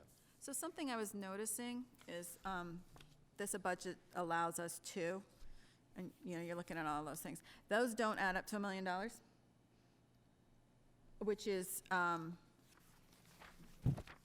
Yeah, I don't think it was meant to tie to actually, to right, to an so, actual number, though. so when we talk about, like, what the towns are doing, what the towns are proposing for the first round of budget, like, all of these things would be gone. But it isn't just all of these things that would be gone. It's like all of the things would be Yeah, gone. yeah, So yeah. I Yeah, think, it's not that simple because Yeah. many of these things are required by law. So we don't get to decide to not respond to individual Right. student needs. Like, that's the Yeah, law. this is not an à la carte, I mean, I Yeah. think we all know, this is not an à la carte menu. yeah. right. So Yeah, let's- but so when we talk about what are we cutting, people might say, I would have thought it's these things, but now, I'm just thinking about what Julie said, these things, we have to do these things if they're in that Student Opportunity Act plan, right? Yes. So it's not gonna be these things that we cut, it's gonna be the other stuff that we do every day. Well, it's going to be Or the stuff whatever. that people really, viscerally appeal, the stuff that viscerally appeals to people, which is sports, music, arts, da-da-da. But Right. we need to have I don't know if it's now, but the school committee needs to have we need to talk specifically about how we want to approach town meeting, because Yeah. with the Wenham override Yep. and with the second Hamilton warrant, those numbers I can't get, I don't know, first of all, I don't know what the Wenham override is for the school side. I don't know if it ties to a specific, what the percentage is or the dollar amount ties to anything. And for the Hamilton side, it certainly doesn't tie to anything with a flat 5% limit of what your growth is. Yeah. So there needs to be a strategy session by the school committee of how to address this, either on the floor or before the town meeting, because I could just, just looking at the numbers now, we all know this, it's not gonna be good If it doesn't. if there's four opportunities to fail this budget. Like, if one of the things happens in Hamilton, it's already done. I Right. mean, there's no point in voting for on the Wenham side Right. on April 4th. I can explain the Wenham override formula. You can't? I can. You can. Yes, the formula goes like this. The budget is going in Wenham is a $1.5 million over the levy limit. Okay. So, if you look at the amount of increase, Wenham's is about 500,000 and ours is 970,000. So they said, okay, the increase is about 1/3 town and about 2/3 school. So we're gonna take the override amount, which is about $1 million, because there's about 500,000 that's coming in the levy. And we're gonna divide that up 2/3, 1/3. So ours ends up being about 730 and theirs ends up being three something. So I actually understand the math around it and I understand the reasoning about it. How certain amounts got put into the override, I don't necessarily think having the two separate overrides is good for all the reasons we explained, but Yeah. it is what it is. But what I explained to the selectmen is it's going to be very difficult for someone who doesn't come to town meeting and arrives at the ballot and sees 5 overrides to know what to vote for. Yeah. Because there's technically 3 for the town and 2 for the schools. And Well, some are operating and some are override. debt exclusions. Well, but they'll all be on the Things that they ballot have as to vote on. overrides, yeah. It'll be Right. 5 In ballot Hamilton, questions. it's In even- Hamilton, it's a little easier. It's not even, it's, so, and it's arbitrary just, number. if we could talk about the Hamilton Yeah. thing for a minute. I did talk with the town manager today and expressed my concern for what they're doing and asked for talking points as to how they decided to split the school budget the way that they did. Because as much as I look at the numbers, I can't see any logical mathematical explanation. And I did learn that they have a meeting on March 16th, and I asked that if we could go to that. I think what we need to have is a lot of parents go to that and email Board of Selectmen and FinCom members and explain why choosing to cherry pick, these are my words and maybe not the kindest words, but like choosing just to randomly select a portion of our budget to put into a warrant with the town and then leave this arbitrary amount hanging out over here is really misleading. My worry is that for voters who are just coming to town meeting for the first time, they're going to think like, oh, this is what the schools need and this is something extra. And it's not something extra. It's not like we're putting a special project out here and a separate warrant. It's our operating budget. And so I know what's going to happen because I've already had at least one community member email me that I saw last night saying, tell me, speaking about Wenham's override, what's going to get cut if the override doesn't pass? And now that's going to happen in Wenham. They're going to want an itemized list for the $700,000 in that override.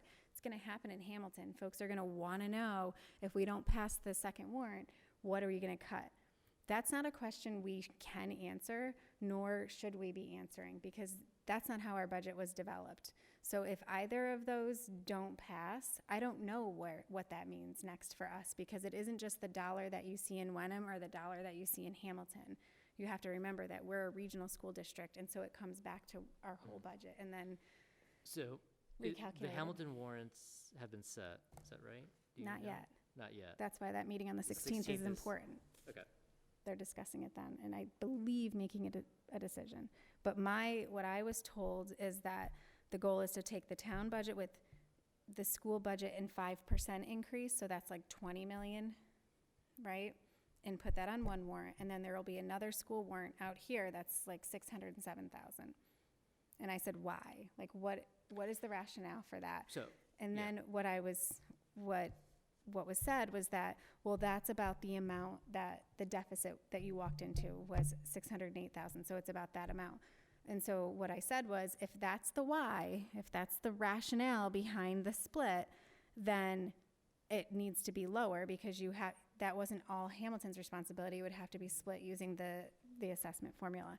I'm not sure that is actually the why. I think mathematically it just worked out that way. But I would like the chance to ask the Board of Selectmen and the FinCom members that, or maybe you all can do that in the next few days. But people are I want to be speaking accurately about why we have 2 warrants in Hamilton, and I don't yet understand that. I won't say what I want to say. None to your Well, I will say it. I will say it. I believe that the selectmen in both towns are trying to provide opportunities for people to say that our budget is too high. That wasn't what I was going to say, but I'll go with that for And now. just strictly because they don't, They don't value, Why? they They don't don't- value the school. no, it's because they don't want the taxes to go up and they don't want people to complain about it. But, and I agree with that wholeheartedly. But what I also heard from the community is that they want us to approve this budget, They want us to what? to approve this budget. And so I did. And so now it's the community has to help us to make sure it gets approved. And that's doing what Julie said, like, bring your own cookies and go to the Hamilton Board of Selectmen. And, you know, also the Wenham Board of Selectmen, so the Wenham FinCom voted to recommend approval of our whole budget in a split vote. But the next step is to get the Wenham Selectmen to do that, and that'll be on the 17th. 16th. Wenham is 17th, Oh, Wenham, Hamilton, okay, yeah. yeah. So, you know, go, you know, make it like, you know, a pub crawl, and on Monday night, go over to the Hamilton Selectmen and tell them what you want, and then go over to the Wenham Selectmen and tell them what you want, because they're not hearing from the school community. The school community told us what they wanted, but I don't think they told them, and I don't think they understand the broad support. Well, and I do think people are confused, because I had a parent ask me, well, can they do that? Like, why do they get to decide how the warrant is split? And so I was explaining that. So I think that it will confuse people. It will just. It will, because again, in order to serve 1,800 students with 307 staff people, it requires $31.6 million in FY21. That's what we approved. It's not less than that. That's what it is. Oh, it can be less than that, but it won't be at the quality that the towns expect, and it won't be to the satisfaction of the parents. Well, and I have to just remind everyone, It just will not. Very true, yeah. I just have to remind everybody of the current reality. So in FY20, you all approved a net operating budget that was 6.6% higher than FY19 approved. And we've been operating in a deficit all year long because there were needs that were known that weren't budgeted. We are trying to tell you what the needs are. These needs are known. This isn't accounting for any of our unknown needs. These are only for our known needs. And so we can repeat history, and then we can be operating in a deficit all next year as well. We have to remember that then that takes us to a whole different place, because we are going to need to use all of our circuit breaker reserve, hopefully just our circuit breaker reserve, to balance this budget this year. And so you have to fill that hole. Those needs did not go away because it's a new fiscal year. And that's a really important message for people to understand. And that one slide that we have, that's what we're attempting to do. Because our actual budget is a 10.55% increase over FY19, just for the FY20 year to be going. And so I just, to me, to then go and say, okay, but we think a 5% increase is all you need, when you have clear evidence that that wasn't enough in FY20, and we're telling you that's not enough in FY21, it doesn't seem logical to me. And, you know, I mean, Michelle and I both have Yeah. lived here when they did make cuts, and, you know, apparently the worst thing that can happen to your child, I don't really believe this to be true, is to have to switch elementary schools, but guess what? We had to do it. And it had And it lasting devastating Had effects on the lasting, students. devastating effects on the morale of that class. Just to switch elementary schools. Yeah. They moved students from Winthrop and Cutler, because we had what we have now, where we had like 3 classes at one school and only 2 at the other ones. And what they did was they took kids out of that 3rd class and they dispersed them. Oh, I see. And, Oh, 'cause they years ago. reduced a class. and so they reduced a class by I doing was that gonna in say, order to 'cause save we money. don't have room to do that now. Because, yeah, so they reduced a class. And it was not in the best interest of those specific families. No, I can see It why. wasn't. And now, myself personally, like, you know, I lived in the same house and went to 3 different schools, you know, that was normal. Yeah. But it's not normal here. So, and, you know, the kids had to leave, you know, the school that they knew, the kids that they knew, and they had, you know, so, but that's what happens when we don't have enough money to operate the schools. We have to do things drastically different, and they may not be what the community wants, but we don't have any other choices. So I think the public appeal, as we prepare our strategy, is to, you know, we've heard, I'll say this to the public, we've heard what the community needs are. We put that into the budget. Now we need you to sort of advocate to the select board and the FinComs what you feel is right for the schools. That's really where it comes down to now. And I think if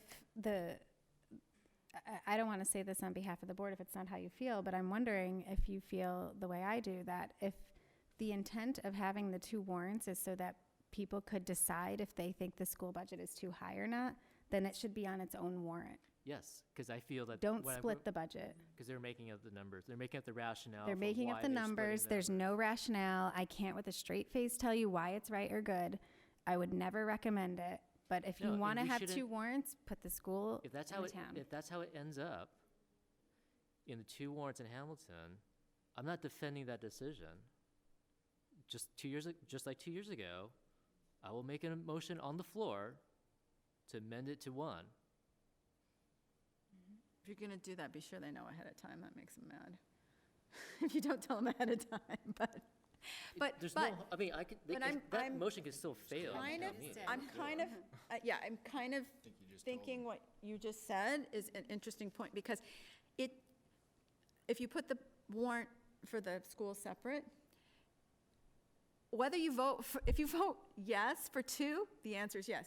But if you vote no on any of those other 2, the answer is no. So just vote yes or no on the whole thing. Right. Exactly. Yeah, yeah. There is no reason. Because there's it's no not like we're rationale. saying, and on the second warrant, this is XYZ program or XYZ support or X, right? Then that would be like you did last year with OPEB, right? Like, and here's OPEB on the side. Yeah. That's not what this is.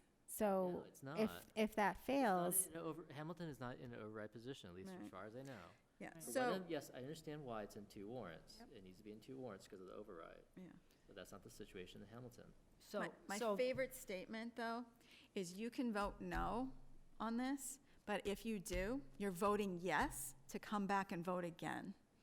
Because that's what it means, because we're Yeah. not going to be able to operate without a budget, so we'll have to come back and vote again.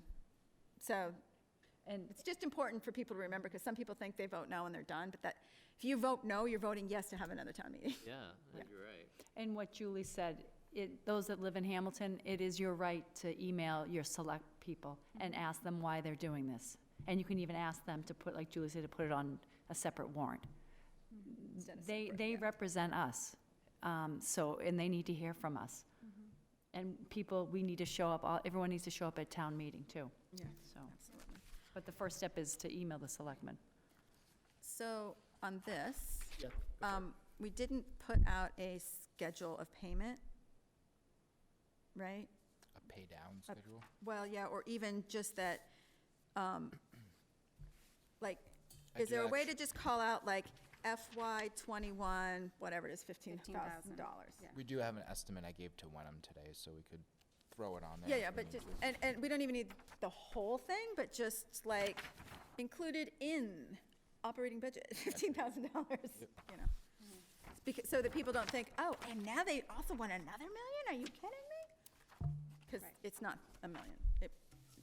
May I ask a question? In our anticipated questions, or the Yeah. questions we're trying to anticipate, are we going to get down into any of the details of what they mean by security infrastructure, what we mean by? Well, yeah, Well, to in a a- degree, to the extent you can, yeah. yeah. Yeah, we're I basically mean, going why- to pull they're gonna from the ask why capital classroom- presentation. okay. So we'll make talking points for each of these so that you can speak, accurately to them. But obviously for safety and security reasons, we aren't going to give a ton of detail No, about I that. But that I it's 3 main understand, things. yeah. It's the visitor management system, it's electronic key card access, Yeah. and Security it's cameras. the internal and external security cameras. And Right. we'll give you like a brief sentence why. Perfect, because replace sidewalks is pretty straightforward. But people may ask, See middle school. what classroom furniture, they may say, oh, Yep. what equipment? Yeah. So let us know soon if you have if you can think of any questions that you feel you want some additional information to be able to answer to, right? Because that's really the goal. And again, the idea is to arm everybody with information to be able to respond, accurately and informatively. But if we want to leave it as, post it on the website, give it to the friends groups, whatever, it could be a leave behind as well.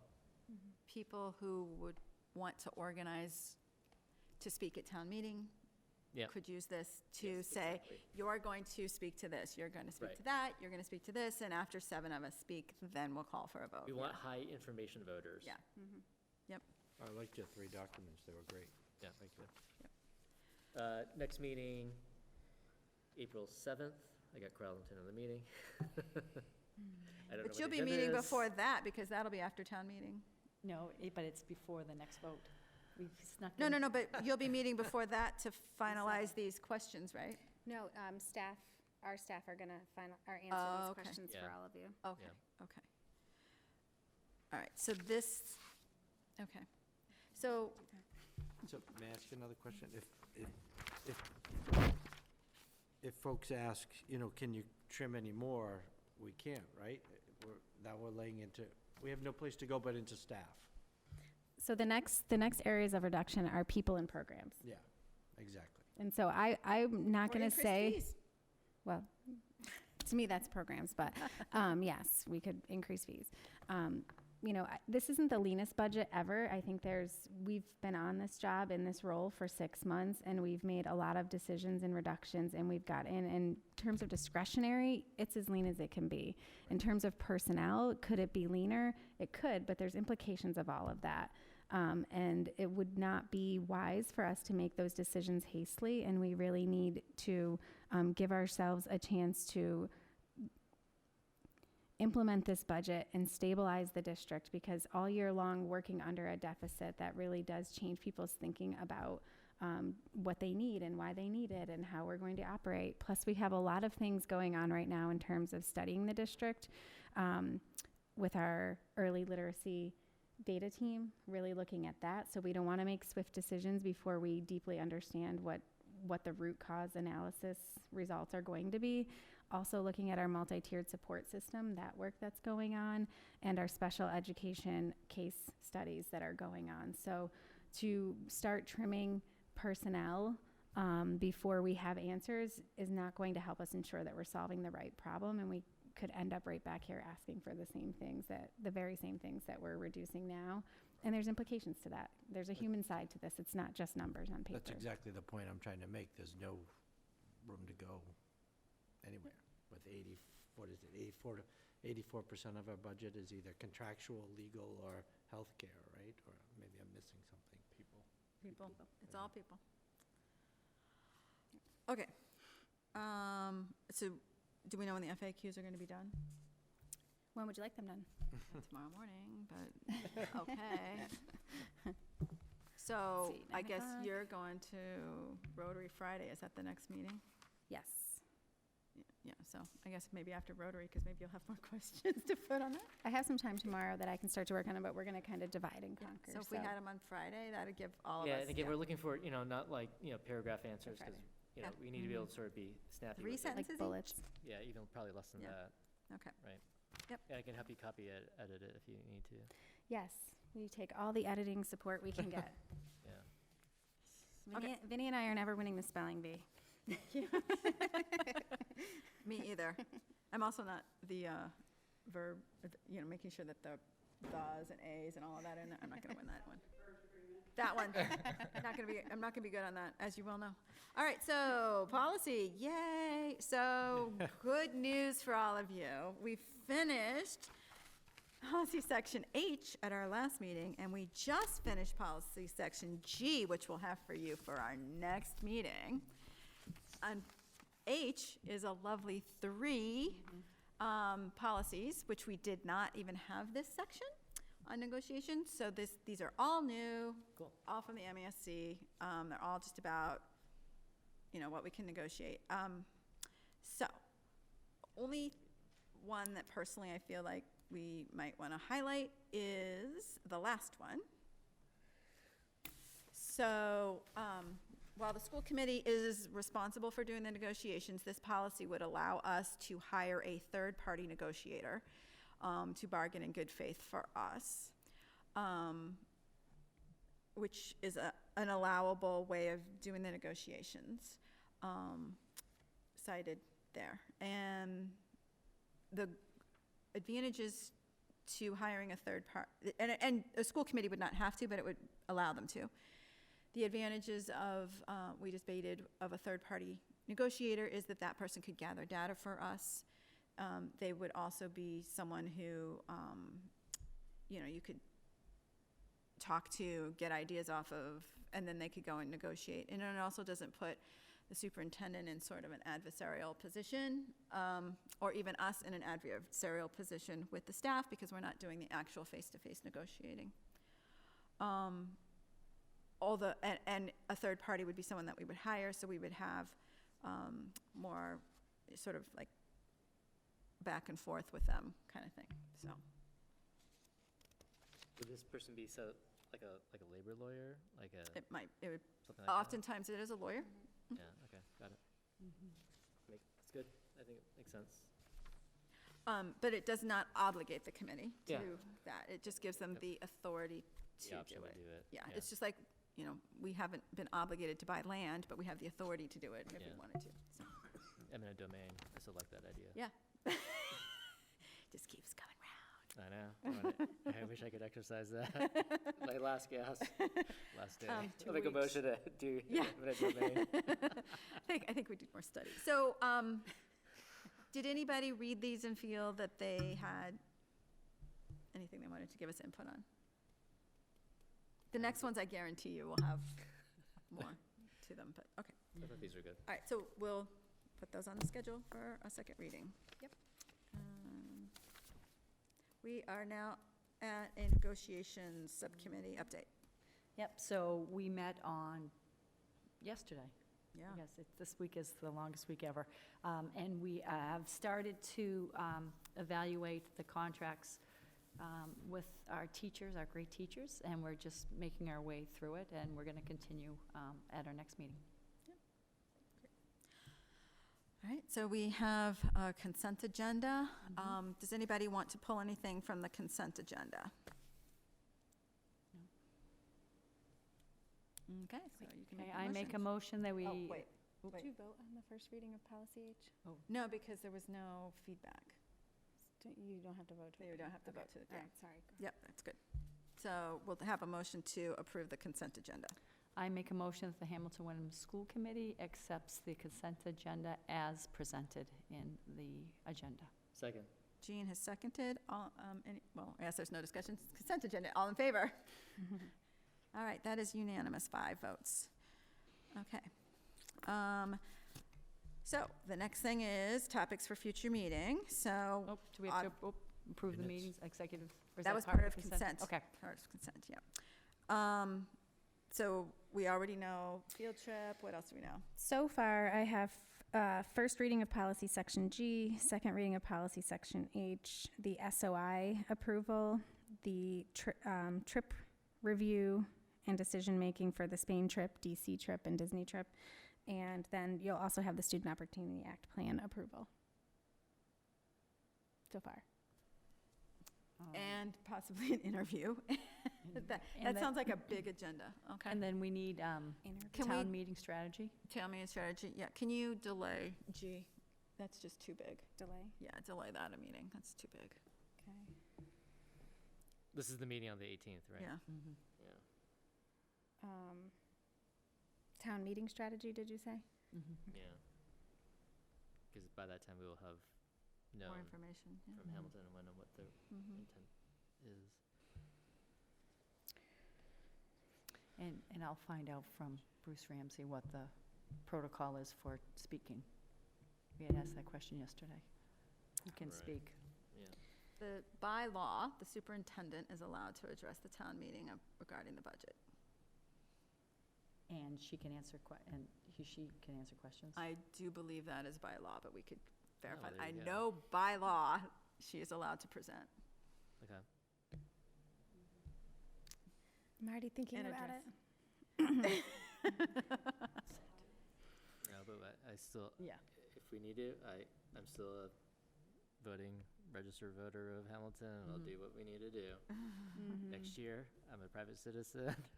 And you can Watch do what out. you want to Yeah. do. Watch out. There's a big difference between what you want to do and what you have to do Oh, sometimes, yes. yeah. Before we close out the meeting, we do need help on Saturday, this Saturday, at the Council on Aging in Wenham. they are having a Q&A about the budget, the town, and we don't have anybody that has signed up for that What date. time is it? 10:30, I believe. Okay. So we don't have a slotted spot, but we can be there to answer questions. Yep. So, I I will be there. will try and go. thank you. Yeah. I'll put you in on. I downloaded the Uber app because my friend said like about another person like, and they've never even taken Uber, and I said me either. So it'll be like moving into adulthood. There you Are go. there drivers The in yours? 21st Or, century. or I can just There pick are, you yes, up on Well, my we'll way see. back. Okay, we'll see about that. But I was super I've excited. never done Uber either. It's an adult thing, apparently. Really? You haven't? Apparently, it's a cosmopolitan thing. We are so like suburban. The other thing I will bring to you, as you know, we're members of the North Shore Educational Consortium, NEC. We've updated our bylaws, and so we just need school committee approval. So there will be a sheet for you to sign, and I'll have that in your packet ahead of time. God, I feel like we did that recently. They made a few changes to it. Oh. You approved the annual report, I think. Okay. The cancellation, the Hamilton one or the Wenham one? Wenham one. Wenham cancellation. Yeah, Hamilton is next. All Wednesday. right. So, The little house over here. I am not hearing a lot of other ideas, and there's nothing left on the agenda. So on the 11th, it's just going to be candidate lists, presentation, Candidate list, planning, questions or whatever. yep. And then The 18th we'll have the this 18th is stuff. school committee, and that's Yeah. what we're wondering what's going to be on Yeah. there. Okay. Yeah, because it sounds like you two are going to be somewhere else on the 11th, right? I saw that, you guys were talking about having to be at something else. Yeah. So, perfect. All right. All right, I make a motion that the Hamilton Wenham School Committee adjourn at 9:25. Second. Yep. Oh, so that would be Peter beating him to the count on second. So, all in favor? Great, thank you.